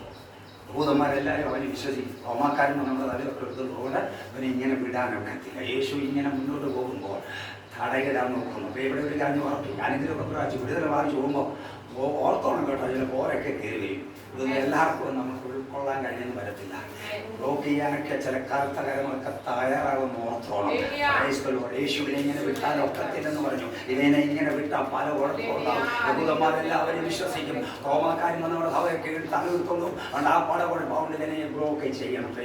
ബെലയാമിന് കൂലി കൊടുത്ത് വരുത്തി. ഇതാ കാളപുല്ല് നിന്നു പോലെ ഒരു കൂട്ടം ജനം വരിക, നീ വന്ന് അവരെ ശപിക്കണം എന്ന് പറഞ്ഞു. ഇസ്രായേലിന്റെ മുന്നേറ്റത്തെ തടയാൻ ബാലാക്ക് ബെലയാമിനെ കൂലി കൊടുത്ത് വരുത്തി. പക്ഷെ ബെലയാമിന് ഒന്നും ചെയ്യാൻ കഴിയും. ബെലയാം പറയാം, ഹോവ അവരെ അനുഗ്രഹിച്ചിരിക്കുക. ഇത് അനുഗ്രഹിക്കപ്പെട്ട ജനമാ. ഇനി ദൈവം ഇവർക്ക് വേണ്ടി എന്തെല്ലാം ചെയ്യാൻ പോകുന്നുള്ളതേ ഉള്ളൂ. ഇതുവരെ പറയട്ടെ, നിനക്കുള്ള അനുഗ്രഹം തീർന്നിട്ടില്ല, അത് തുടങ്ങണേ. ദൈവം ഇനി എന്തെല്ലാം നിനക്ക് വേണ്ടി ചെയ്യാൻ പോകുന്നുള്ളതേ ഉള്ളൂ. അത് നിന്റെ കണ്ണുകൊണ്ട് കാണാൻ പോവുക, അത് നിന്റെ ചെവി കൊണ്ട് കേൾക്കാൻ പോവുക. നീ അത് അനുഭവിച്ചോ, ദൈവം നിനക്ക് കൃപ നൽകാൻ പോകുന്നു. ഹല്ലേലൂയ. ബെലയാമിന് അവളൊന്നും ചെയ്യാൻ പറ്റില്ല. ബെലയാം പറയാം, അത് അനുഗ്രഹിക്കപ്പെട്ട ജനമാണ്. അതിനോട് കളിക്കുന്നത് സൂക്ഷിക്കണം. കാട്ടുപോത്തിനുതിരിയ ശക്തി അവിടെ ഉണ്ട്. രാജകോലാഹലം അവരുടെ ഇടയിലുണ്ട്. തനിച്ച് പാർക്കുന്ന കൂട്ടമാ ജാതികളുടെ ഇടയിൽ എണ്ണപ്പെടുന്നില്ല. അതുകൊണ്ട് അതിനോട് കളിക്കാൻ എനിക്ക് വയ്യ, ഞാൻ സുല്ലിട്ട് മാറുകയാണ്. അനുഗ്രഹം കൊണ്ട് കിട്ടും. ദൈവസന്നിധിയിലേക്ക് ശക്തമായി പ്രാർത്ഥിക്കും. ഒരു വഴി കൊണ്ടത് വലിയ ആശ്വാസം ദൈവത്തിന് വരുന്ന കർത്താവിനെ മുന്നോട്ട് കൊണ്ടുപോകാൻ പോവുക. പ്രാർത്ഥനയ്ക്ക് മറുപടി ഉണ്ട്. പ്രാർത്ഥനയ്ക്ക് മറുപടി. അവിടെ ബെലയാമിനൊന്നും ചെയ്യാൻ കഴിഞ്ഞാൽ അനുഗ്രഹിക്കപ്പെടുന്നതിന് മുന്നോട്ട് കടന്നു പോവുകയെന്ന് പകൽ പലതരത്തിൽ തടയിടാൻ നോക്കും, വിലക്കാൻ നോക്കും. ദൈവം അനുവദിക്കത്തില്ല. കർത്താവ് ഇസ്രായേലിനോട് പറഞ്ഞൊരു കാര്യമുണ്ട്, യോശുവയുടെയൊക്കെ പറഞ്ഞുണ്ട്. ബെലയാം എനിക്ക് എന്നോട് പ്രാർത്ഥിച്ചു, പക്ഷെ ബെലയാമിന്റെ പ്രാർത്ഥന കേൾക്കാൻ എനിക്ക് മനസ്സില്ലായിരുന്നു. ബെലയാമിന്റെ പ്രാർത്ഥന, ബെലയാം യഹോവയുടെ പ്രാർത്ഥന, യഹോവേ ഒന്നും മറുപടി തരണം എന്നൊക്കെ പറഞ്ഞു. പക്ഷേ ദൈവം ആ പ്രാർത്ഥന തള്ളിക്കളഞ്ഞു. എന്ന് പോയ കാലം എത്ര പേര് നിനക്ക് എതിരിരുന്ന് പ്രാർത്ഥിക്കുന്നുണ്ടെന്നറിയാമോ? എതിര് പ്രാർത്ഥിക്കുന്നുണ്ട്, പക്ഷെ അതൊന്നും ദൈവം കേൾക്കത്തില്ല. ആ പ്രാർത്ഥനയൊക്കെ ദൈവം തള്ളിക്കളയും. തന്റെ സ്വന്തം ജനത്തെ അനുഗ്രഹിക്കാൻ തന്നെ ദൈവം തീരുമാനിച്ചു. ബെലയാമിന്റെ പ്രാർത്ഥനയെ തള്ളിക്കളഞ്ഞ ഇസ്രായേലിന് മുമ്പോട്ട് നടത്തിയ ദൈവം വന്നിട്ടുണ്ട്. ദൈവദാസൻ പ്രാർത്ഥിച്ചുകൊള്ളുക, ദൈവസഭയെ പ്രാർത്ഥിച്ചുകൊള്ളുക. അത്ഭുതകരമായ മുന്നേറ്റം മുന്നോട്ടുണ്ട്. ഇതിനെ എവിടെ എത്തിക്കണമെന്ന് ദൈവത്തിന് അറിയാം. ഇതിനെ എങ്ങനെ ആക്കണമെന്ന് ദൈവത്തിന് അറിയാം. ഇവിടെ എവിടെ എത്തിക്കണമെന്ന് അവിടെയാണ് തിരിച്ചത്. അവിടെ ദൈവം എത്തിക്കണോ?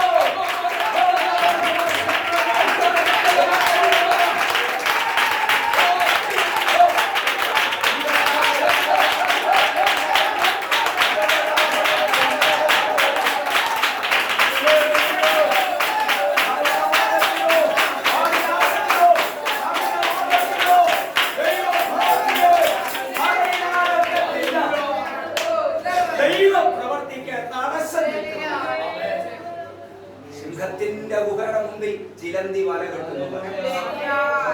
വന്ന് ഗുഹയ്ക്കകത്ത് കയറി ചിലന്തി വന്ന് വലയും കെട്ടി. ചിലന്തി പറഞ്ഞാൽ സിംഹത്തെ സിംഹത്തെ ഞാൻ എന്ത് ചെയ്യാം, ഗുഹയ്ക്കകത്ത് ഒതുക്കി വലയൊക്കെ കെട്ടി അടക്കി. എന്നിട്ട് പുള്ളി വലയിൽ ഇങ്ങനെ ഇരിക്കുക. സിംഹത്തെ ഗുഹയ്ക്കകത്ത് കെട്ടി വെച്ചു. സിംഹം രാത്രിയിൽ എന്ത് ചെയ്തു? രാവിലെ അത് ഈ വലയുടെ കാര്യമൊന്നും അതിറങ്ങി കൂടി.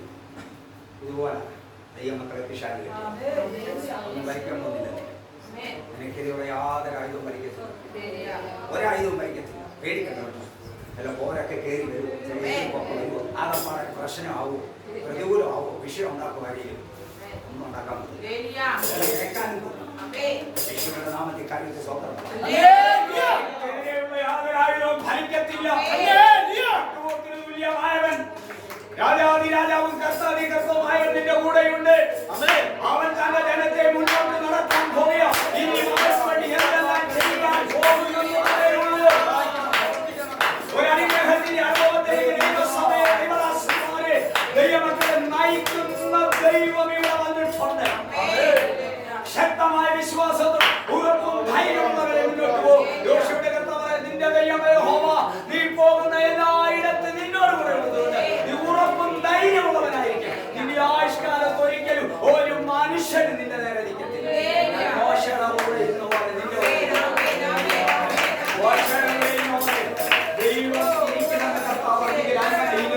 യോർദാൻ വിഭജിക്കപ്പെടുന്ന സന്ദർഭത്തിൽ യോശുവോട് പറയാം, ഞാൻ ഇന്നു മുതൽ നിന്നെ ഇവരുടെ മുമ്പാകെ വലിയവനാക്കും. ഇന്ന് വരെ മോശയുടെ കൈക്ക് വെള്ളം ഒഴിച്ച് ഒരു വ്യക്തിയെ പോലെ നടന്നെങ്കിൽ ഞാൻ നിന്നെ തലവനാക്കാൻ പോവാം. ഞാൻ നിന്നെ വേദമാക്കാൻ പോവാം. ഞാൻ നിന്നിലൂടെ അത്ഭുതങ്ങൾ ചെയ്യാൻ പോകാം. ഇന്ന് വരെ നിന്നിലൂടെ ഞാൻ നിന്നെ കൊണ്ട് ചെയ്യിക്കാൻ പോകുകയാണ്. ഇതുവരെ ശുശ്രൂഷയ്ക്കുള്ള വിളിയും തെരഞ്ഞെടുപ്പുള്ളവരുണ്ട്. കർത്താവിന്റെ വേഗം ചുമൽ കൊടുത്ത് അമ്മാവിൽ ആരാധിച്ച് അവൻ അനുഗ്രഹിക്കപ്പെട്ട ശുശ്രൂഷയ്ക്ക് ചുമൽ കൊടുക്കേണ്ടവരുണ്ട്. മോശയുടെ കൈക്ക് വെള്ളം ഒഴിച്ചെന്ന് നടക്കാനല്ല യോശുവേ ഞാൻ നിന്നെ വിളിച്ചത്. എനിക്ക് നിന്നെ കൊണ്ട് ചെറുതൊക്കെ ചെയ്തെടുക്കാൻ എന്റെ ദാസനായ മോശ പഠിച്ചു. അടുത്തതിന് നിന്റെ ഉടമ. പകൽ പിടിക്കുന്നതിലെ ചിലതൊക്കെ ഏൽപ്പിക്കാൻ തരുവാൻ. എത്ര പേർക്ക് ഏറ്റെടുക്കാൻ മനസ്സുണ്ട്? എത്ര പേർക്ക് ഏറ്റെടുക്കാം? എന്റെ ദൈവം ഏൽപ്പിച്ചാൽ ഞാനത് ഭംഗിയായി, എന്റെ ദൈവം ഏൽപ്പിച്ചാൽ ഞാൻ ഭംഗിയായിട്ട് ചെയ്യുന്നത്. തീരുമാനം പിന്നെ ചില ചുമതലകൾ ദൈവത്തിന്റെ പരിശുദ്ധാത്മാവിനെ കൈമാറുന്നില്ല. മോശയുടെ കൂടെ ഇരുന്ന പോലെ നിന്റെ കൂടെ ഇരിക്കും. മോശമാണ് നിന്റെ ചെങ്കടന്മാരെങ്കിൽ യോശുവയുടെ നേതൃത്വത്തിൽ യോർദാൻ വിഭജിക്കപ്പെട്ടു. മോശയുടെ ഇരുന്ന പോലെ യോശുവയുടെ കൂടെ ദൈവം ഉണ്ടെന്നറിഞ്ഞു. യോശുവെ അവരെല്ലാവരും കാണുക വലിയവനാക്കി. ഇന്ന് പകൽക്കാലം ആവെ ചെറിയവനായ യോശുവേ, ഒന്നുമില്ലാതിരുന്ന യോശുവേ, ആവെ മോശയുടെ കൈക്ക് വെള്ളം പിടിച്ച യോശുവേ, എല്ലാവരും കാണുക വലിയവനാക്കിയതുപോലെ ദൈവം നിന്നെ വലിയവനാക്കാൻ ആഗ്രഹിക്കുന്നു. ദൈവത്തിനെ ഉയർത്തുവാൻ ആഗ്രഹിക്കുന്നു. ദൈവസഭയുടെ വ്യക്തിപതിയിൽ ദൈവദാസനോട് ചേർന്ന് ചുമൽ കൊടുപ്പാൻ ദൈവത്തിന്റെ ആത്മാവിനെ കാണുന്നത് പോലെ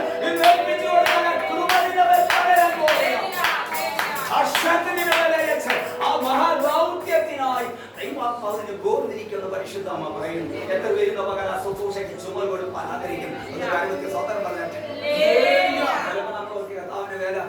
പാസ്വേർഡൊക്കെ ഇത് നമുക്ക് ഈ പെട്ടകം ചുമന്നതിനെ കുറിച്ച് നമ്മൾ ചിന്തിച്ച് പെട്ടകം 2.5 മുഴം നീളവും 2.5 മുഴം വീതി 1.5 മുഴം എഴുത്തുള്ളൂ. ശരി, ഒരു വിധമുള്ള ലീഗപ്പെട്ടയുടെ അത്രേ ഉള്ളൂ. ഒരു ഉമ്മാടി ചുറ്റി തല വെച്ചുകൊണ്ട് പോകാൻ വളരെ വളരെ ഗാനമുള്ളൂ. ഒരാളെ തല വെച്ച് കൊടുത്താൽ എന്ത് ചെയ്യും? കൊണ്ടു അതിനുള്ള താല്പര്യമുള്ളൂ. പക്ഷേ ഇത് അങ്ങനെയാണോ കൊണ്ടുപോകുന്നത്? കുറഞ്ഞ 4 പേരുകൾ. ഇതൊരു കൂട്ടായ്മ. നമ്മൾ ഒറ്റയ്ക്കൊക്കെ കൊണ്ടുപോകാം. പക്ഷേ ഒറ്റയ്ക്ക് കൊണ്ടുവന്നേക്കാൾ നല്ലത് കുറച്ചുകൂടെയൊക്കെ കൊണ്ടുവരില്ല. സുവിശേഷകരൊക്കെ ഒരു കൂട്ടായ്മ പൈസല്ലോ. ഇത് ഒറ്റയ്ക്ക് തല വെക്കാനുള്ളതേ ഉള്ളൂ. പക്ഷേ കർത്താവ് പറയുന്നത് അങ്ങനെ കൊണ്ടുപോകേണ്ടതല്ല. 4 പേര് യേശു തന്നെ ആയിരിക്കുമ്പോൾ ഈ 2 സുവിശേഷകരുടെ കൂട്ടായ്മ തിരച്ചിട്ടുണ്ട്. എനിക്കറിയായി സഭയിലെല്ലാം കർത്താവിന്റെ ദാസനോട് അല്ലെങ്കിൽ പിന്നെ ഈ കൺവെൻഷനൊക്കെ ഒരു സഭയും ചെയ്തിട്ടില്ലാത്ത എണ്ണമല്ല കർത്താവിന്റെ ദാസൻ. എനിക്ക് കൺവെൻഷന്റെ അക്കമൊക്കെ കേൾക്കും. ഞാൻ ഞെട്ടിപ്പോയി. ഇത്രാമത്തെ കൺവെൻഷൻ ഞാൻ അടുത്ത കേൾക്കും. സഭ നല്ല സപ്പോർട്ടാണ് ദേവദാസൻ. അനേക ദേവദാസന്മാരെ കയറ്റാൻ അല്ലെങ്കിൽ ഇതുപോലൊന്നും ഈ കൺവെൻഷൻ ഞാൻ അറിയിക്കൊന്നും പറയത്തില്ല. ദേവദാസൻ അനേകരെ ഒഴിവുപെട്ടു. കർത്താവിന്റെ ആത്മാവിനോട് ദിവസം ചില ചാരിറ്റി വർക്കിന് വേണ്ടി ചിലരെ ഒരുക്കുന്നുണ്ട്. യേശു അവർക്ക് ഭക്ഷിപ്പാൻ കൊടുക്കാൻ അവരോട് പറയുമ്പോൾ അവർക്ക് വേണ്ടതൊക്കെ കർത്താവ് കൊടുക്കുക. 5 അപ്പം കൊണ്ട് 5000 പേരെ പോഷിപ്പിച്ചു. 4 അപ്പം കൊണ്ട് 7000 പേരെ പോഷിപ്പിച്ചു. 7 അപ്പം കൊണ്ട് 4000 പേരെ കർത്താവ് പോഷിപ്പിച്ചു. ദരിദ്രന്മാർക്ക് കൊടുക്കുന്നൊരു ബോധി കർത്താവിന്റെ കയ്യിലുണ്ടായി. അതുകൊണ്ട് സ്വച്ഛജലമംശിക്കാൻ യേശുവിന്റെ തലയിൽ ഒഴിച്ചപ്പം ഊതാ പറഞ്ഞത് ഇത് വിറ്റ് 200 വെള്ളിക്കാശിന് വേണ്ടി ദരിദ്രന്മാർക്ക് കൊടുക്കാൻ. അപ്പൊ ദരിദ്രന്മാർക്ക് കൊടുക്കുന്ന ഒരു മിസ് ആർക്കുണ്ടായിരുന്നു? യേശുവിന്റെ കയ്യിലുണ്ടായിരുന്നു. അതിന്റെ സമ്പാദ്യം യൂദായുടെ കയ്യിലായിരുന്നു. പക്ഷെ അങ്ങനെ ദരിദ്രർക്ക് കൊടുക്കുന്നു. ഈ കൊടുക്കാൻ കർത്താവിന്റെ കയ്യിൽ ഇവിടെ കിട്ടിയത് അനേക സഹോദരിമാരും മാതാക്കളുണ്ടായിരുന്നു. അവർ ഞങ്ങളുടെ വസ്തുക്കൾ കൊണ്ടൊക്കെ ഉപജീവനം കൊണ്ടൊക്കെ എന്ത് ചെയ്യുക? കർത്താവിന്റെ കയ്യിൽ കൊടുക്കുക. കർത്താവ് ഇന്ന് നിന്റെ മിനിസ്ട്രിയിൽ ഇരിക്കട്ടെ. ഒത്തിരി സഹോദരിമാരും മാതാക്കളും അവരവരുടെ വരുമാനത്തിനൊക്കെ കുറെ എടുത്ത് കർത്താവിന്റെ വേലയ്ക്ക് യേശുവിന്റെ കയ്യിൽ കൊടുത്തു. യേശു അതായത് യൂദായെ പിടിച്ചു. നമുക്ക് ഇതുപോലെ ദരിദ്രർക്ക് കൊടുക്കേണ്ട കാര്യം വരും. അന്നേരം കൊടുക്കാം. ദിവസങ്ങളിൽ ചിലർക്കൊക്കെ കൊടുക്കാൻ പറ്റും. നല്ല മിനിസ്ട്രി കർത്താവിന്റെ ആശീർവാദം ആഗ്രഹിക്കും. ഒരു ചാരിറ്റി വർക്ക് ദൈവം ഉദ്ദേശിക്കുന്നു. അതിന് വേണ്ടതൊക്കെ ദൈവം നൽകിക്കോട്ടെ. ദൈവം ചിലരുടെ കയ്യിലൊക്കെ കൊടുത്തു അവരിവിടെ കൊണ്ടുവന്നിട്ട് ഇത് ഇന്നവർക്കൊക്കെ വേണം ആരെയും കൊണ്ട് അവർക്കൊക്കെ കൊടുത്തു എന്ന് പറഞ്ഞ് കൊണ്ടുതരുന്ന കാലങ്ങൾ അവർക്ക് ചെയ്യാനായിട്ട് പോകുകയാണ്. വിശ്വസിക്കുന്ന കാര്യം ദൈവം നമുക്കായി ചെയ്യണം. യേശു അതറിഞ്ഞ് അവർക്ക് വേണ്ടി അത് ചെയ്തു. ദൈവസഭയുടെ പ്രവർത്തനങ്ങളിൽ നിങ്ങൾ പ്രതീക്ഷിക്കാത്ത, നിങ്ങൾ മനസ്സിൽ പോലും ചിന്തിക്കാത്ത വൻ പദ്ധതികളാണ് തമ്പുരാൻ തീരുമാനിച്ചു വെച്ചത്. അപ്പൊ പെട്ടെന്ന് ഒരാൾക്ക് എടുത്തോണ്ട് പോകാനുള്ളത് എങ്കിലും 4 പേര് കൈക്ക് ചുമൽ കൊടുക്കുന്നവരെ ഓർത്ത് ദൈവത്തെ സ്തുതിക്കുന്നു. മോശയുടെ കൈക്ക് ഭാരങ്ങളിപ്പോൾ അകലൊരു ഒരുവനെ പുറത്തും ഒരുവനെയും കൈത്താങ്ങിയതുപോലെ കർത്താവിന്റെ നിങ്ങൾ കൈത്താങ്ങൾ കൊടുക്കുക, നിങ്ങൾ പ്രാർത്ഥിക്കുക എന്ന് വരെ നിങ്ങൾ ചെയ്തതുപോലെ തന്നെ അതിനൊക്കെ കൂടുതൽ ചെയ്യണം. ഒത്തിരി പ്രവർത്തനങ്ങൾ, ഒത്തിരി സകലപ്രവർത്തനങ്ങൾ വളരെ ശക്തമാകും. കുടുംബങ്ങൾ അനുഗ്രഹിക്കപ്പെടും, തലമുറകൾ അനുഗ്രഹിക്കപ്പെടും. അതിലെല്ലാം ദൈവം പ്രതിഫലം ശ്രമിക്കുന്നു. അവിടെ കർത്താവിനോട് നിൽക്കാനുള്ള അവസരങ്ങൾ നിങ്ങൾ പാഴാക്കരുത്. ദൈവത്തിന് വേണ്ടി ചെയ്യാനുള്ള അവസരങ്ങൾ, കൊടുക്കാനുള്ള അവസരങ്ങൾ പാഴാക്കരുത്.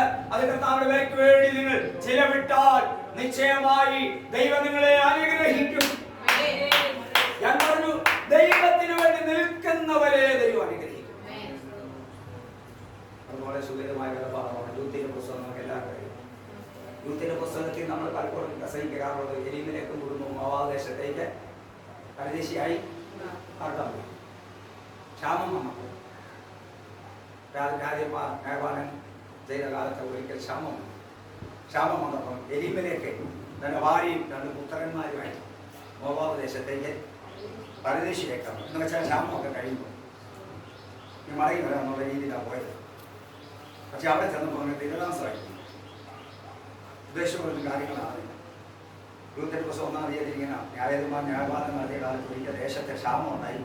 യഹൂദിനെ വേദനയിലുള്ള ഒരാൾ തന്റെ ഭാര്യയും 2 പുത്രന്മാരും മോവാബ് ദേശത്തേക്ക് പരദേശിയായി പാർക്കാൻ പോയി.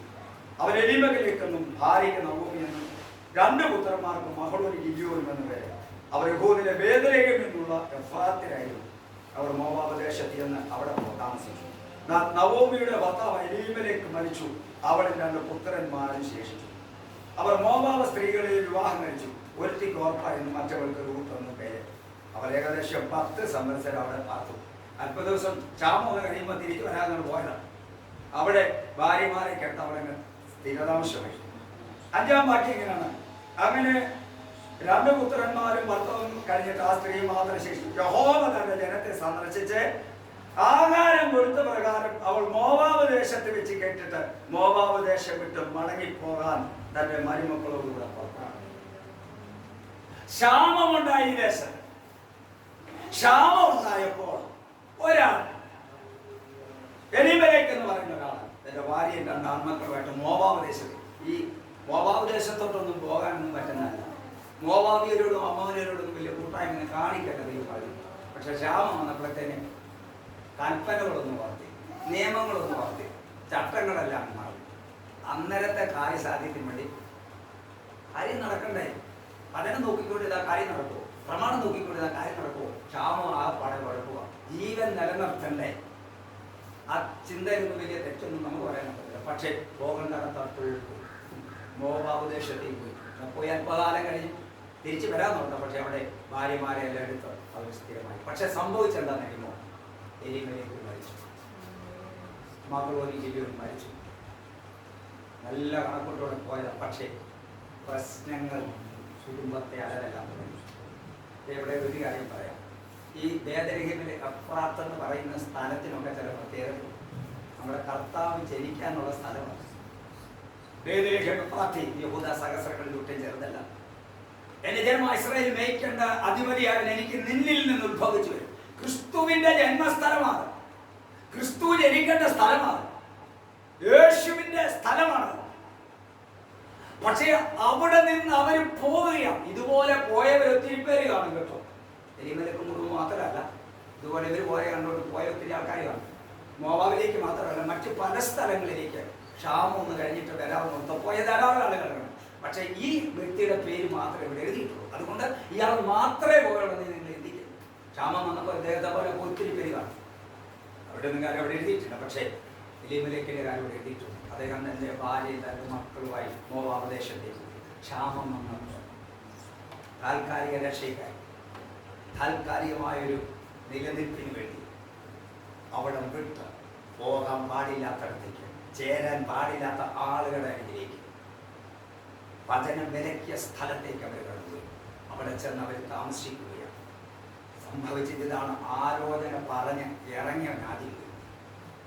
ഈ നവോമിക്ക് പോകേണ്ട കാര്യമൊന്നുമില്ലായിരുന്നു. നവോമിയെ കുറിച്ച് അവൾ പറയുന്നത് മടങ്ങി വരുമ്പോൾ അവൾ പറയാ, ഞാൻ നിറഞ്ഞവളായി പോയി, ഒഴിഞ്ഞവളായി. അവൾ നിറഞ്ഞവളായി, അവൾ പോകേണ്ട കാര്യമൊന്നുമില്ല. പക്ഷെ പോയത് കൊണ്ട് എന്താ സംഭവിച്ചു? കൊള്ളതും കൂടെ പോയി ഒഴിഞ്ഞവളായി. പ്രിയപ്പെട്ടവരെ, നിങ്ങൾക്കുള്ള നിറവിൽ നിങ്ങൾ നിന്നോ, നിങ്ങൾക്കുള്ള കൃപയിൽ നിന്നോ, നിങ്ങൾക്കുള്ള വിശുദ്ധിയിലും വേർപാടിൽ നിന്നോണം. അത് വിട്ടാര് പറഞ്ഞാലും പോകരുത്. അതിനെ തള്ളിപ്പറയാനും വേണ്ടെന്ന് വയ്ക്കാനും അത് മാറ്റിവെക്കാൻ പറയുന്ന ഒരു കാര്യത്തിലും തല പോയ ഇടപെട്ടേക്ക്. നവോമി നിറഞ്ഞവളായിരുന്നു. പക്ഷെ പോയിട്ട് ഇപ്പം വന്നപ്പോ എങ്ങനെ വന്നേ? ഒഴിഞ്ഞവളായിട്ട്. അവളുടെ കാര്യമില്ല. പക്ഷെ എലീമേലെക്ക് പറഞ്ഞ പോയിരിക്കും. ചില ഭാര്യമാരുണ്ട്, ഭർത്താക്കന്മാർ അത്ര ദൈവകൃപയൊന്നും അല്ലെങ്കിൽ അവർ പറഞ്ഞാൽ കേൾക്കാതിരിക്കാൻ. യോഗത്തിന് പോകണ്ടെന്ന് പറഞ്ഞാൽ പിന്നെ പോയാൽ പിന്നെ ആ പാടെ പിന്നെ പ്രശ്നമാണ്, കൂട്ട അടിയായിരിക്കും. അതുകൊണ്ട് ചിലപ്പം പോകണമെന്ന് പറഞ്ഞാൽ പിന്നെ എന്ത് ചെയ്യത്തില്ല, പോകത്തില്ല. പോയാൽ അവിടെ പ്രശ്നമാണ്. അവിടെ രക്ഷിക്കപ്പെട്ട ആളല്ലെങ്കിലും പറഞ്ഞാൽ അനുസരിച്ച് വെക്കത്തുള്ളൂ.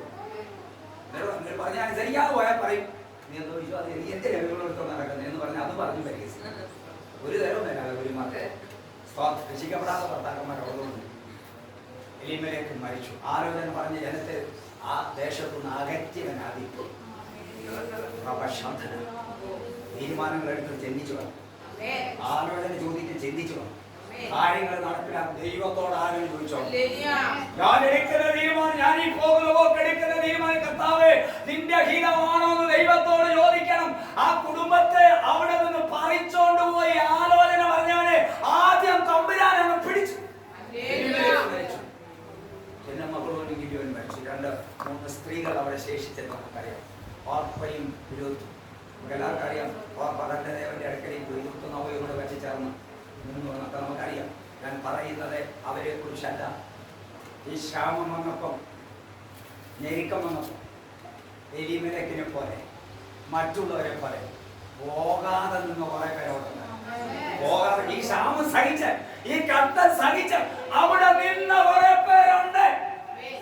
ഒത്തിരി പേര് നന്മ തേടി പോയപ്പോൾ, പച്ച തേടി പോയപ്പോൾ, ധാന്യം തേടി പോയപ്പോൾ, സമൃദ്ധി തേടി പോയപ്പോൾ, കഷ്ടത സഹിച്ച്, ക്ഷാമം സഹിച്ച് ആ വയറ് മുറുക്കി കൊടുത്ത് അവിടെ നിന്ന ഒരു കൂട്ടം വിശുദ്ധന്മാരുണ്ട്. അവർക്ക് വേണ്ടിയാ തമ്പുരാൻ കൊയ്ത്തു കൊടുത്തേ. ഈ മോവാബിൽ പോയവർക്കല്ല കൊയ്ത്ത്.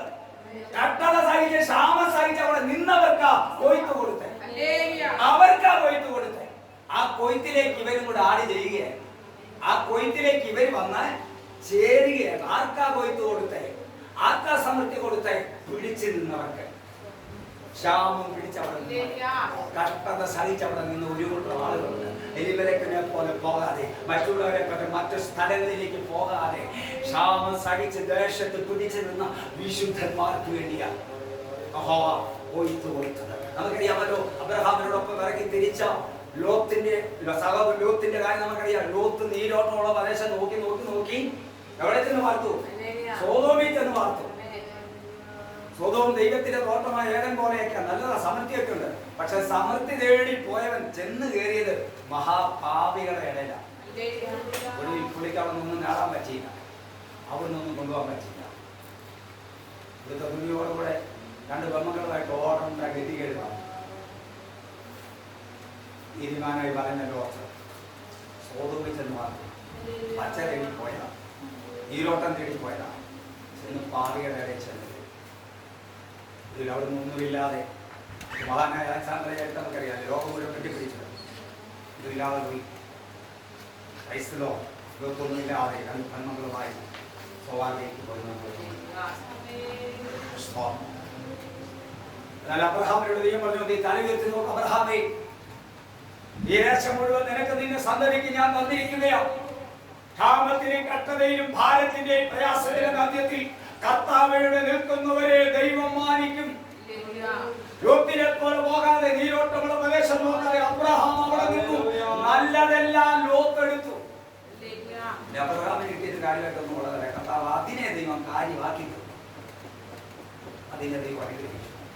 ഭൂമി പോലെയുള്ള ഇസ്രായേൽ ദേശങ്ങൾ ഇപ്പോൾ സമർത്ഥമായ ഫലപുഷ്ടിയുള്ള കൃഷിയിടങ്ങളായി മാറി. ഇപ്പോഴത്തെ കാര്യം മുമ്പ് അത് തന്നെ അങ്ങനെ വന്നിട്ടുണ്ട്. ഇവിടെയുള്ള പല ലോകരാജ്യങ്ങൾ അവിടെ ചെന്ന് അവിടെ കൃഷിയൊക്കെ പഠിച്ചിട്ട് വരിക. കരിശി നിലങ്ങളെല്ലാം ഇന്ന് ഭയങ്കര സമൃദ്ധിയുള്ള സ്ഥലങ്ങളായി മാറി. അബ്രഹാമിനെ കിട്ടിയതൊക്കെ, പക്ഷെ ദൈവം അതിന്റെ സ്ഥിതി മാറ്റി. അച്ചതേടി പോയവനൊന്നും കിട്ടാതെ അവനവിടെ പകർക്കാൻ ഞാൻ കണ്ടു. ഗോപാവദേശത്തെ സമൃദ്ധി തേടിപ്പോയ എലിമലക്ക് അരാധ്യത്തിൽ ചെന്നു. പക്ഷേ പോകാതെ അവിടെ പിടിച്ചു നിന്ന ആളുകൾ, ക്ഷാമം സഹിച്ചവിടെ നിന്നവർ, കഷ്ടം സഹിച്ചവിടെ നിന്നവർ, അവരെ ദൈവം സന്ദർശിച്ചു. പ്രസംഗിക്കാനുള്ളത് മോവാബിലേക്ക് പോയവരെ കുറിച്ചല്ല. മോവാബിൽ പോകാതെ ക്ഷാമം സഹിച്ച് അവർ അങ്ങനെ ആളുകളെ വിളിച്ചു. അവരാ കഷ്ടം സഹിച്ച് അവിടെ നിന്നു. പിതാക്കന്മാരുടെ സ്ഥലം വിട്ട്, ദേശം വിട്ട്, വാർത്തത ദേശം വിട്ട്, വേദനകൾ വിടാതെ, എഫ്രാത്ത് വിടാതെ, യെരൂശലേം വിടാതെ അവിടെ നിന്ന ആളുകൾക്കായി ദൈവം ഒരു കൊയ്ത്ത് കൊടുത്തു. ഇത് പകൽ നിന്നാൽ നിന്റെ സ്ഥിതി മാറ്റും ദൈവം. നിനക്കൊന്നും ക്ഷാമമായിരിക്കത്തില്ല, എന്ന് ഞെരുക്കമായിരിക്കത്തില്ല. എന്നും പോകാതെ തമ്പുരാനെ മുറുകെ പിടിച്ച് അവന്റെ കണ്ണുകളിലേക്ക് മുഖമുയർത്തി അവനെ മാത്രം ധ്യാനിച്ചിരുന്നാൽ അവൻ നിനക്കൊരു സമൃദ്ധി തരും. ക്ഷമമായിരിക്കത്തില്ല. ഇവിടെ നമ്മൾ വായിക്കുന്നത് യഹോവ തന്റെ ജനത്തെ സന്ദർശിച്ചു, ആഹാരം കൊടുത്ത പ്രകാരം. അവ മോവാബ് ദേശത്ത് വെച്ച് കേട്ടിട്ട് മോവാബ് ദേശം വിട്ട് മടങ്ങിപ്പോകാൻ തന്റെ മരുമക്കളോട് കൂടെ പറഞ്ഞു. ദേശത്തിന് പോയി ഒരു നല്ല വിധേയവർക്ക് ലഭിച്ചു. നല്ലൊരു കൊയ്ത്ത് അവർക്ക് കൊടുത്തു. അവർക്ക് നല്ലൊരു കൊയ്ത്ത് കിട്ടാൻ കാരണം അവർ കണ്ണുനീരോടെ വിതച്ചവർ. ക്ഷാമത്തിൽ അവർ എന്ത് ചെയ്തു? കണ്ണുനീരോടെ വിതച്ചു. കണ്ണുനീരോടെ വിതയ്ക്കുന്ന ആസ്പോടെ ചുമന്ന കാര്യം പതച്ചുകൊണ്ട് നടക്കുന്നു. ആ ക്ഷാമകാലത്ത് അവർ കണ്ണുനീരോടെ വിതച്ചു. അബ്രഹാമിന്റെ കാലത്ത് ഒരു ക്ഷാമമായിട്ടുള്ള അബ്രഹാം ഇസ്രായേലിലേക്ക് പോയി. അത് വലിയൊരു പ്രശ്നമായി. ഹാഗാർ വന്നത് വലിയ പ്രശ്നമായി, കുടുംബത്തിൽ വലിയ കലഹമായി. എന്നാൽ ഇസ്ഹാക്കിന്റെ കാലഘട്ടത്തിൽ, അബ്രഹാമിന്റെ കാലഘട്ടത്തിൽ ദൈവം വ്യക്തമായിട്ട് ഇസഹാക്കിനോട് പറഞ്ഞു, നീ മിസ്രൈമിലോട്ട് പോകരുത്. കാരണം അപ്പം പോയാൽ അനുഭവിച്ചേ ജീവിക്കും. ഇസഹാക്കിനോട് പറഞ്ഞു, പോകരുത് മിസ്രൈമിലേക്ക്. മിസ്രൈം എന്ന് പറയുന്നത് നല്ല സമ്പൽ സമൃദ്ധിയുള്ളൊരു ദേശം. ഇസ്രയേലിലെ കുതിരകളെ കുറിച്ച് നമുക്കറിയാം അല്ലെ, ഇസ്രയേലിലെ പെൺകുതിരകൾ. അപ്പൊ ഇസ്രയേലിൽ രാജാവിനെ വാഴിക്കുന്ന സന്ദർഭം കർത്താവ് പ്രത്യേകമുണ്ട്, രാജാവായി വാഴിക്കുന്ന അനവധി കുതിരകളൊന്നും എടുക്കരുത്. കാരണം കുതിരകൾക്ക് വേണ്ടി അവൻ ഇവിടെ പോകും, ഇസ്രയേലിൽ പോകും. ഇസ്രയേലിലാണ് നല്ല കുതിരകൾ. അപ്പൊ ഒത്തിരി കുതിര സമ്പാദിക്കാൻ പോയാൽ അവൻ കുതിരയെ തേടി ഇസ്രയേലിൽ, കാരണം ഇസ്രയേലിലേക്കുള്ള പോക്ക് ദൈവം കർശനമായി വിലക്കി. നമുക്ക് പാടില്ലാത്തത്, അരുതാത്തത് കർശനമായി വിലക്കുന്ന കാര്യങ്ങളുണ്ട്. അതൊക്കെ നമ്മൾ പാലിക്കണം, അവിടെ നമ്മൾ നിൽക്കണം. ആ വ്യവസ്ഥയിൽ നിൽക്കുമ്പോൾ അനുഗ്രഹം ഉണ്ടാകുന്നത്. കാരണം ഇസ്രയേലിലേക്ക് പോയാൽ അവിടെയുള്ള അന്യാരാധനകളിലേക്കും അന്യ ദൈവങ്ങളിലേക്കും അവര് ആയിപ്പോകും. അതുകൊണ്ടാണ് നമ്മൾ പോകാൻ വിലക്കുന്നത്. ഈ ജാതിക പെൺകുട്ടികളെ വിവാഹം കഴിക്കരുത് പറഞ്ഞത് അവര് മോശമായിട്ടല്ല, പിന്നെ അവര് കല്യാണമൊക്കെ കഴിഞ്ഞ് കഴിയുമ്പോഴത്തേനും പതുക്കെ ഇവരെ അങ്ങോട്ട് നീങ്ങും, അങ്ങോട്ടങ്ങ് കൊണ്ടു. ഒത്തിരി കല്യാണം അങ്ങനെ നടക്കുന്നു. പെട്ടെന്ന് കല്യാണം നടത്താൻ വേണ്ടി ചാനക്കൊല്ലം വിവാഹം ചെയ്ത് കല്യാണമൊക്കെ കഴിഞ്ഞാലും പള്ളി വരാം എന്നൊക്കെ പറഞ്ഞ് കാര്യങ്ങളൊക്കെ നടക്കും. പക്ഷെ കല്യാണം കഴിയുമ്പോഴത്തേക്ക് വിശ്വാസത്തിലുള്ള ആളെ മറ്റേ ഭാഗത്തേക്ക് കൊണ്ടുപോകുന്ന എത്രയോ രാജ്യങ്ങൾ നമ്മൾ കാണുന്നു. അത് ഭവിക്കാതിരിക്കാനാണ് അന്യ സ്ത്രീകളെ വിവാഹം കഴിക്കരുത്, ഇസ്രയേലിലോട്ട് പോകരുതെന്ന് പറഞ്ഞ അറിവാണ്. അബ്രഹാമിന്റെ കാലത്തുണ്ടായതുപോലെ ഇസഹാക്കിന്റെ കാലത്ത് ക്ഷാമം ഉണ്ടായപ്പോൾ ദൈവം പറഞ്ഞു, ഇസഹാക്കേ നീ ഇസ്രയേലിൽ പോകരുത്, ഞാൻ പറയുന്ന സ്ഥലത്ത് പാർക്ക്, ഫെലിസ്ത്യ ദേശത്ത് ഗെരാറിൽ പാർക്കാൻ പറഞ്ഞു. ശത്രുക്കളുടെ പാർത്തിട്ട് പറഞ്ഞു, ആ ആണ്ടിൽ ഇസഹാക്ക് വിതച്ചു 100 മേനി ഫലം കിട്ടി. കണ്ടോ, ഫെലിസ്ത്യയുടെ നടുവിലാണ് വരച്ചത്. അവനായിരുന്നിടത്താ വരച്ചത്, ദൈവം പറഞ്ഞിടത്ത് അവൻ വരച്ചു 100 മേനി ഫലം. അന്നേരത്തേന് ഫെലിസ്ത്യരെല്ലാം കൂടെ ഇസഹാക്കിന്റെ അടുത്തിട്ട് വന്ന് പറയാ, നീ ഇപ്പൊ ഞങ്ങളെക്കാട്ടിൽ വന്ന് വലിയ ആളായി, ഇപ്പൊ ഞങ്ങളുടെ ദേശത്ത് വന്നിട്ട് ഇപ്പൊ ഞങ്ങളെക്കാട്ടിലും അങ്ങ് വലിയ ധനവാനെ അവരുടെ ഇല്ല, നീ ഇവിടെ വെട്ടാൻ മാറിപ്പോകാൻ. ഫെലിസ്ത്യര് ഭയപ്പെട്ടു പോയി ഇസഹാക്കിന്. ദൈവം അവനെ അങ്ങോട്ട് അനുഗ്രഹിച്ചപ്പോൾ, ദൈവം അവനെ അങ്ങോട്ട് മാനിച്ചപ്പോൾ, ദൈവം അവനെ അങ്ങോട്ട് ധനവാനാക്കിയപ്പോൾ, ദൈവം അവന് കൊടുക്കേണ്ടതൊക്കെ അങ്ങോട്ട് കൊടുത്തപ്പോൾ ഈ ഫെലിസ്ത്യര് ഇസഹാക്കിന്റെ മുന്നിൽ അങ്ങ് ചെറുതായി പോയി. നിന്റെ ദൈവം ഉയർത്താനാണ് വിളിച്ചേക്കുന്നത്. ദൈവം പറഞ്ഞടത്ത് നീ പാർക്ക്, ദൈവം പറഞ്ഞടത്ത് വിലക്ക്, ദൈവം പറയുന്ന പോലെ ചെയ്യ്. അത് ഫെലിസ്ത്യരുടെ ഇടയിലാണ്, ശത്രുക്കളുടെ ഇടയിലാണ്. തമ്പുരാൻ പറഞ്ഞത് ചെയ്ത അവർ കാണുക, നിങ്ങളെ ദൈവം ഉയർത്തും. അവൻ ശത്രുക്കളുടെ മുമ്പാകെ മേശയൊരുക്കും, അവൻ ശത്രുക്കൾ കാണുക വിരുന്നൊരുക്കും. ഇസഹാക്കിന് വേണ്ടി ഫെലിസ്ത്യരുടെ നടുവിൽ 100 മേനി വിളവ് കൊടുത്ത ഇസഹാക്കിനെ ഉയർത്തിയ ദൈവത്തെയാ നമ്മൾ ആരാധിക്കുന്നത്. അതുകൊണ്ട് കണ്ണീരോടെ അവർ വിതച്ചു, സമകാലത്ത് വിതച്ചു. യഹോവ ജനത്തിന് ആഹാരം നൽകി, ഒരു കൊയ്ത്ത് നൽകി. ഈ കൊയ്ത്തിലേക്ക് നവോമി രൂത്തും വന്ന് ചേരുകയായിരുന്നു. നവോമിക്ക് രൂത്തിന് വേണ്ടി അല്ല കൊയ്ത്ത് കൊടുത്തത്, അവിടെ നിന്ന് കണ്ണുനീരോടെ വിതച്ചവർക്കാണ് കൊയ്ത്ത് കൊടുത്തത്. ആ കൊയ്ത്തിലേക്ക് ഇവർ വന്ന് കയറുമായിരുന്നു. ഇന്ന് പകലിക്ക് പ്രയാസമാണോ, രോഗമാണ്, എന്ത് വിഷയമാണെങ്കിലും ദൈവത്തിന് വേണ്ടിക്ക് ഈ സമയത്ത് അനേകം പിന്മാറിപ്പോകും. എന്താ പറഞ്ഞാൽ വിശ്വാസത്തിന്റെ പരിശോധന വരുമ്പോൾ, പലനത്തിന്റെ ഇറച്ചി വരുമ്പോൾ ഒരുപക്ഷെ പലരും പിന്മാറിപ്പോയി വരാം. പോകരുത്, നിന്നെ വിട്ട് മരകസംഖ്യ എല്ലാവരും നശിപ്പിക്കുന്നു. ആ സാധ്യത ആ സമയത്ത് ദൈവത്തോട് അടുത്തിരിക്കാൻ എനിക്ക് ഇറങ്ങുന്നില്ല. നിന്നെ വിട്ട് പോകാൻ എനിക്കറിയാം. ദൈവത്തെ വിട്ട് ഒരിക്കലും മറക്കരുത്. ദൈവത്തെ മറക്കുന്ന ഒരു രോഗത്തോടെയും അല്ലെങ്കിൽ അങ്ങനെ കേൾക്കാറും വീഴ്പാനാരും ഉണ്ടായിട്ടില്ല. ക്ഷാമം വന്നാലും രോഗം വന്നാലും ഭാരം, ജീവിതത്തിൽ എന്ത് പ്രതികൂലങ്ങൾ വന്നാലും കർത്താവിന് വിട്ടുമാറിയത്. കർത്താവിനോട് നിങ്ങൾ വിട്ടുമാറിയവരൊക്കെ അതിനനുസരിച്ച് അനുഭവിച്ചിട്ടുണ്ട്, നിന്നവരൊക്കെ അതിനനുസരിച്ച് മാനിച്ചിട്ടുണ്ട്. ഇത് പകൽ കർത്താവ് പറയുക, ശോധന നടന്നാൽ ഭാരത്തിന് എന്ത് പ്രതികൂലം വന്നാൽ പാട്ടുകാരൻ പാടി എന്തെല്ലാം വന്നാൽ കർത്താവിന് പിന്നാലെ സന്തോഷമായി ഞാൻ യാത്ര ചെയ്യും. തീരുമാനമെടുക്കാമോ? പലരെ നോക്കുമ്പോൾ ഒരുപക്ഷെ അവരൊന്നും ഇത്ര വലിയ വിശ്വാസത്തിന് വലിയ വില കൊടുക്കുന്നില്ല, അവരത്ര വലിയ രോഗശാന്തിക്ക് വേണ്ടി പിടിക്കുന്നില്ലായിരിക്കാം, അവരത്ര വേർപാട് പാലിക്കുന്നില്ലായിരിക്കാം, അവരത്ര വിശുദ്ധി ഒന്നും പാലിക്കുന്നില്ലായിരിക്കാം. അതുപോലെ ഞാനും വന്ന അയാളെന്നതൊക്കെ ചിന്തിക്കാൻ സാധ്യതയുണ്ട്. പക്ഷെ ആകരുത്. ദൈവം നിന്നെ വിലക്കുന്നത്, ദൈവം നിന്നോട് അരുതെന്ന് പറയുന്നത്, ദൈവം ചെയ്യരുതെന്ന് പറയുന്നത്, നീ ചെയ്യാതെ ദൈവത്തെ ദൈവം നിന്നെ ഉയർത്തും. ഇവിടെ ഒരു കൂട്ടം ക്ഷാമകാലത്ത് ഒരു കൂട്ടം നിൽക്കുകയാണ്. അതേ മറ്റുള്ള ദേശത്തേക്ക് പല സമൃദ്ധി നേടിപ്പോയപ്പോൾ ഒരു കൂട്ടം ആളുകൾ ക്ഷാമം സഹിച്ച് കണ്ണുനീരോട് അഭിനയിച്ചു. അവരുടെ കണ്ണുനീരിനെ അവരുടെ വിധേയം ദൈവം മാനിച്ചു. അതിന്റെ ജനത്തിനൊരു ആഹാരം നൽകി ആദരിച്ചു. ഇന്ന് പകൽ എന്നെ കേൾക്കുന്നവരെ, നിങ്ങളുടെ കണ്ണുനീര് മാറാൻ കാലമായി. നിങ്ങളുടെ വിധ ഒരു സമൃദ്ധിയായ കൊയ്ത്തിലേക്ക് വരാൻ സമയമായി. ഇന്ന് പകൽ സഭയിൽ 6 ദിവസമായി കരഞ്ഞു പ്രാർത്ഥിക്കുന്ന പ്രാർത്ഥനയ്ക്ക് മറുപടിയായി ദൈവം നിങ്ങളെ സന്ദർശിക്കും. ദൈവം നിങ്ങളെ സന്ദർശിക്കും. ദൈവം നിങ്ങളോട് പറഞ്ഞ വാഗ്ദത്തങ്ങൾ നിവർത്തീകരിക്കും. എനിക്കറിയാം, ദേവദാസനോടും കുടുംബത്തോടും ഈ സഭയോടും ഒത്തിരി ദൈവാലോചന പ്രവാചകന്മാരായ ദാസന്മാരുടെ ദൈവം നൽകിയിട്ടുണ്ട്. അക്ഷരം പ്രതി നിറവേറും. ദൈവമാണോ പറഞ്ഞത്? തീർച്ചയായും അത് ദൈവം. പ്രാർത്ഥനയ്ക്ക് അല്പം കാലതാമസം വന്നാൽ മറുപടി കിട്ടാതിരിക്കില്ല. നമ്മളോട് പറഞ്ഞ അർത്ഥം ഈ ഓരോരുത്തരോട് നിലവിളിക്കുന്ന അവരുടെ കാലത്ത് ദീർഘക്ഷമരാണ്. തമ്പുരാന്റെ മുമ്പാകെ പ്രാർത്ഥിക്കുന്ന പ്രാർത്ഥനയ്ക്ക് മറുപടി. സക്കറിയാവിനോട് ഒരിക്കൽ ദൂതൻ പറഞ്ഞു, സക്കറിയാവിന്റെ പ്രാർത്ഥനയ്ക്ക് മറുപടി ഉത്തരവ്. എന്തായിരുന്നു പ്രാർത്ഥന? ഒരു തലമുറയ്ക്ക് വേണ്ടിയുള്ള പ്രാർത്ഥന. എപ്പോൾ തുടങ്ങിയതാണ്? നമ്മൾ സാധാരണ തലമുറയ്ക്ക് വേണ്ടി പ്രാർത്ഥിക്കുന്നപ്പോഴാണ്. കല്യാണം ഒക്കെ കഴിഞ്ഞ് ഒരു 1-2 വർഷമൊക്കെ നോക്കിയിരിക്കല്ലേ. 1 വർഷം 2 വർഷം കഴിഞ്ഞിട്ടാണ് ഒരു 2 വർഷം 3 വർഷം കഴിയുമ്പോൾ പതുക്കെ പ്രാർത്ഥിക്കാൻ തുടങ്ങി. നമ്മൾ മറ്റുള്ളത് പ്രാർത്ഥിക്കണം. അല്ലെ 5 വർഷമായി പ്രാർത്ഥിക്കണം. ഒരു 3-4 വർഷമൊക്കെ കഴിയാൻ തുടങ്ങുമ്പോൾ കിട്ടിയില്ലേ പ്രാർത്ഥിക്കണം. സെക്കറിയാവ് അന്നേരം തൊട്ട് തുടങ്ങിയ പ്രാർത്ഥന. എലിശബത്തും കൂടെ കല്യാണം കഴിഞ്ഞ് 2-3 വർഷം കഴിഞ്ഞപ്പോൾ തൊട്ടുള്ള പ്രാർത്ഥനയാണ്. മറുപടി കിട്ടിയത് എപ്പോഴാണ്? വയസ്സനാഴ്ച അന്ന് തുടങ്ങിയ പ്രാർത്ഥന. യൗവനത്തിൽ തുടങ്ങിയ പ്രാർത്ഥന മടുത്തില്ല പ്രാർത്ഥന. സെക്കറിയ വയസ്സനായി, എലിശബത്തും പ്രായിച്ചു. അന്നേരം ആ പ്രാർത്ഥനയ്ക്ക് മറുപടി കിട്ടി. 2 വർഷം പ്രാർത്ഥിച്ചിരുന്നല്ലേ? മറുപടി താമസിച്ച നമുക്ക് ഭാരപ്പെടും. മറുപടി തന്നെ ഞാൻ വിടത്തും. മറുപടി തന്നെ വിടത്തും. യൗവനത്തിൽ തുടങ്ങിയ പ്രാർത്ഥന കിട്ടിയത് പ്രായമായപ്പോഴാണ്. അവർക്ക് ഭയങ്കര സന്തോഷമായി. ഞാനൊരു കാര്യം കഴിഞ്ഞ ദിവസം ഞാൻ ഇങ്ങനെ ചെറിയ അബ്രഹാമിനോട് ദൈവം പറഞ്ഞു, അബ്രഹാമേ, നിന്റെ ഉദരത്തിൽ നിന്ന് പുറപ്പെടുന്ന എൻ്റെ അവകാശിയാകുന്നതോ. അബ്രഹാം കവന്ന് വീട് ചിരിച്ചു.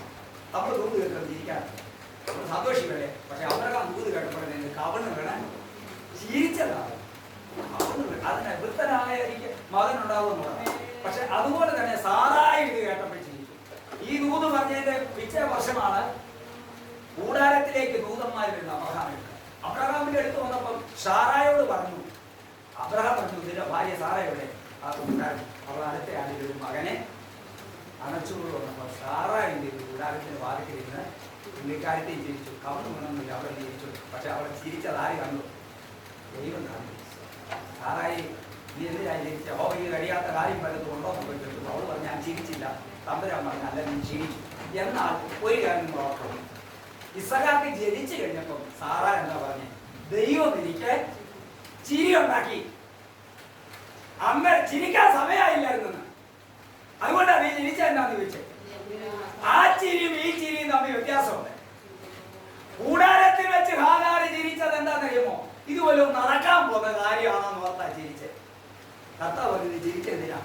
കർത്താവ് പറഞ്ഞു, എനിക്ക് ചിരിക്കാൻ സമയം തരാം. അപ്പം നീ ചിരിക്കണ്ട, ചിരിക്കാൻ സമയം തരാം. അത് ഇതും പറഞ്ഞല്ലേ ചിരിക്കേണ്ടത്, നന്മ ഓർത്ത് ചിരിക്കാൻ. അന്ന് ദൈവം ചിരി വിലക്കേറ്റി. ഇസഹാക്ക് ജനിച്ചു കഴിഞ്ഞപ്പോൾ അവർ പറയാം, ദൈവം എനിക്ക് ചിരി ഉണ്ടാക്കി. ദൈവം എനിക്ക് ചിരി ഉണ്ടാക്കി. സ്തോത്രം. ഈ സാറായുടെ കയ്യിൽ ഒരു കൊച്ചിരിക്കുമ്പോൾ കാണുന്നവരും അങ്ങ് ചിരിക്കുക. ഇതുപോലൊരു സംഭവം ഒരിടത്തും സാറായിക്ക് ചിരിയ. കാരണം 90 വയസ്സായില്ലേ. ഈ കൊച്ചിനെ കാണുമ്പോഴേ സാറാ ചിരിക്കുന്നത്. നടന്നു ഓർത്ത് വിളിക്കാക്കി ഭയങ്കര ചിരി. അത് കാണുന്നവർക്കും ചിരി. കൂട്ട ചിരിയല്ലാതെ ദൈവം നിന്നെ സന്തോഷിക്കും. ദൈവം നിന്നെ സന്തോഷിക്കും.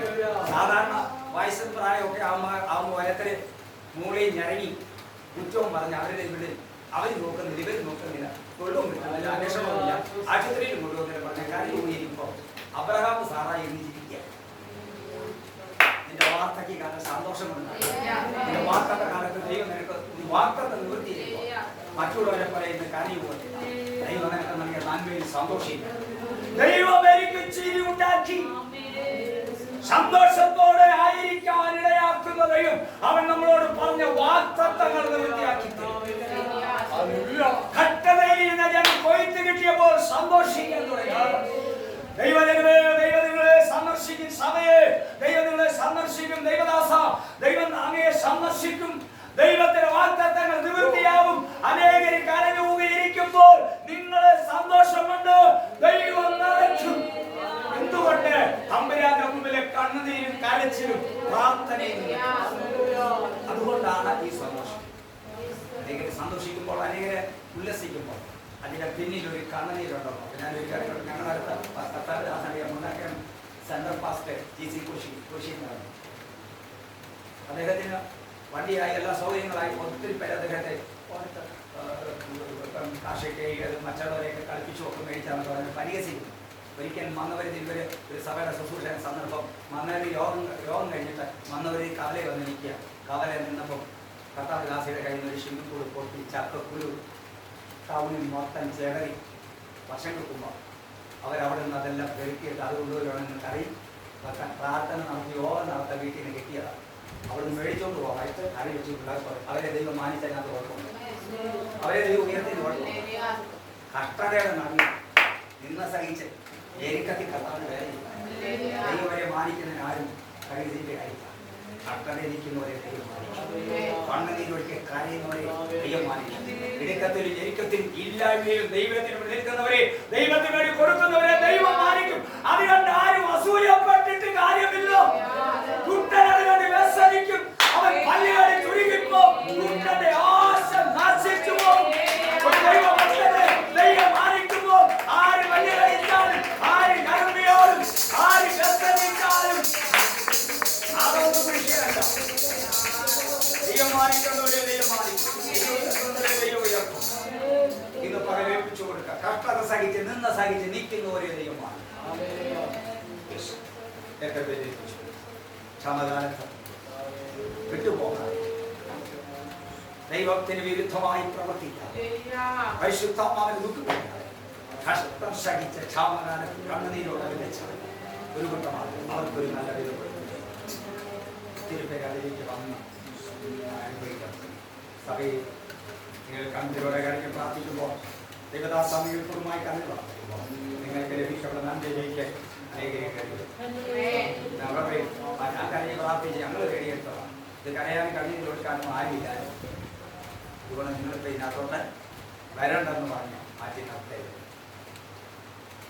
അനേക സഹോദരി സഭാപോലും സ്ഥലത്തേക്കും ഒക്കെ സ്ഥലങ്ങളൊക്കെ കൊടുക്കും. ഒത്തിരി പേരെ ആദ്യ കാലങ്ങളിൽ പൈസ കൊടുത്തായിരിക്കും ഇതൊക്കെ മേടിക്കും. പുതിയ പുതിയ കുടുംബങ്ങൾ വരുമ്പോൾ പഴയതൊക്കെ നിങ്ങൾ വെച്ച് കൊടുക്കും. നിങ്ങൾക്ക് ഇതിനകത്ത് കഷ്ടപ്പാടുന്നു. ഞങ്ങളെ കാര്യമില്ല, അറിയില്ല. സന്തോഷത്തോടെ സന്തോഷത്തോടെ അതിലേക്ക് അവർ സ്വീകരിക്കും. അവരും ഇങ്ങോട്ടൊന്നും കരഞ്ഞില്ല. അവരെല്ലാം പിന്മാറിപ്പോയവർ. പക്ഷെ നിന്നവരുടെ കണ്ണുനീര് കണ്ടാൽ അതിലേക്ക് ഇവർ വന്നപ്പോൾ സന്തോഷത്തോടെ നവോമിയൊക്കെ ഓടിച്ചെന്ന് ചെയ്യാൻ നിങ്ങൾക്ക് നവോമിയാണ് മടങ്ങി വന്നല്ലോ. എല്ലാവരൊക്കെ മടങ്ങി വരും. ചിലർക്ക് മാനസാൻ മടങ്ങി വരും. അവരൊക്കെ നമ്മുടെ സഭയിൽ നിന്ന് പോയതാ, നമ്മളെ തള്ളി പറഞ്ഞു പോയതാ, കൊള്ളത്തില്ലെന്ന് പറഞ്ഞ് പോയതാ, ഇനി ചേർക്കേണ്ടതൊന്നും പറഞ്ഞില്ല. പക്ഷെ നല്ലൊരു അനുതാവുള്ള ഹൃദയത്തോടെ മനസ്സാണ്, നല്ലൊരു മനസ്സോടെ സഭയോട് ചേർന്ന് ആത്മാക്കളെ ആരാധിക്കാൻ അവർ അവരുടെ പിന്മാറ്റം അവർക്ക് വളരെ ദോഷം വരുത്തി. അവരുടെ പിന്മാറ്റം അനേക കഷ്ടതയിലൂടെ അവർ കടന്നുപോയി. ഈ അതേസമയമാകുമ്പോൾ നമുക്കൊരു കുഴപ്പമില്ലായിരുന്നു. വാസമുണ്ടായിരുന്നു. പാർട്ടി നിങ്ങൾക്കെല്ലാം പാർട്ടിയാണ്, നമ്മൾ കുഴപ്പം തൊട്ടാകുന്നു. പക്ഷേ നമുക്ക് അവിടേക്ക് തന്നെ തിരിച്ചു പോയിക്കാം. ആ ദൈവദാസൻ പ്രാർത്ഥിക്കും, ആ ദൈവദാസി പ്രാർത്ഥിക്കും, ആ സഭ നമുക്ക് അവിടേക്ക് പോകാമെന്ന് പറഞ്ഞു പോയ ആളുകൾ മടങ്ങി വന്നാൽ സന്തോഷത്തോടെ നവോമിയൊക്കെ മടങ്ങി വന്നപ്പോൾ കണ്ണുനീരോടെ കരഞ്ഞു കുയിത്തു ലഭിച്ചു.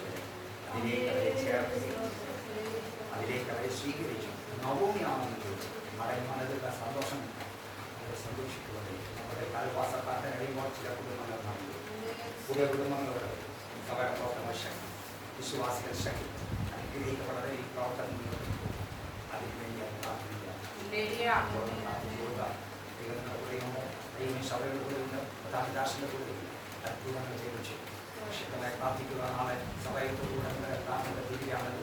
വൈകിട്ടോടെ പ്രാർത്ഥനകളോ ഇന്നു മുതൽ ഈ ലാസ്റ്റ് ദിവസങ്ങളിൽ തീരുമാനത്തോടെ ഇരിക്കണം. ദേവദാസം പറഞ്ഞത് നിയോഗത്തിൽ അദ്ദേഹം പറഞ്ഞത് ഒരനുഗ്രഹം നിങ്ങൾ കൊണ്ടുവന്ന് അദ്ദേഹത്തോട് പറഞ്ഞു.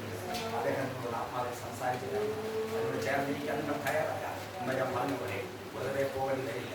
യേശുവിനോട് 3 ദിവസക്കാലം ആവശ്യതയോ അവസ്ഥയോ അവരെ അനുഗ്രഹിച്ച് പറഞ്ഞിട്ട് യേശുവിനോട് എല്ലാ നിലകളിലും പാലിച്ച് അനുഗ്രഹത്തോടെ പറഞ്ഞു വിടുമെന്നോ ഉറപ്പ് നൽകിയിട്ടുണ്ട്.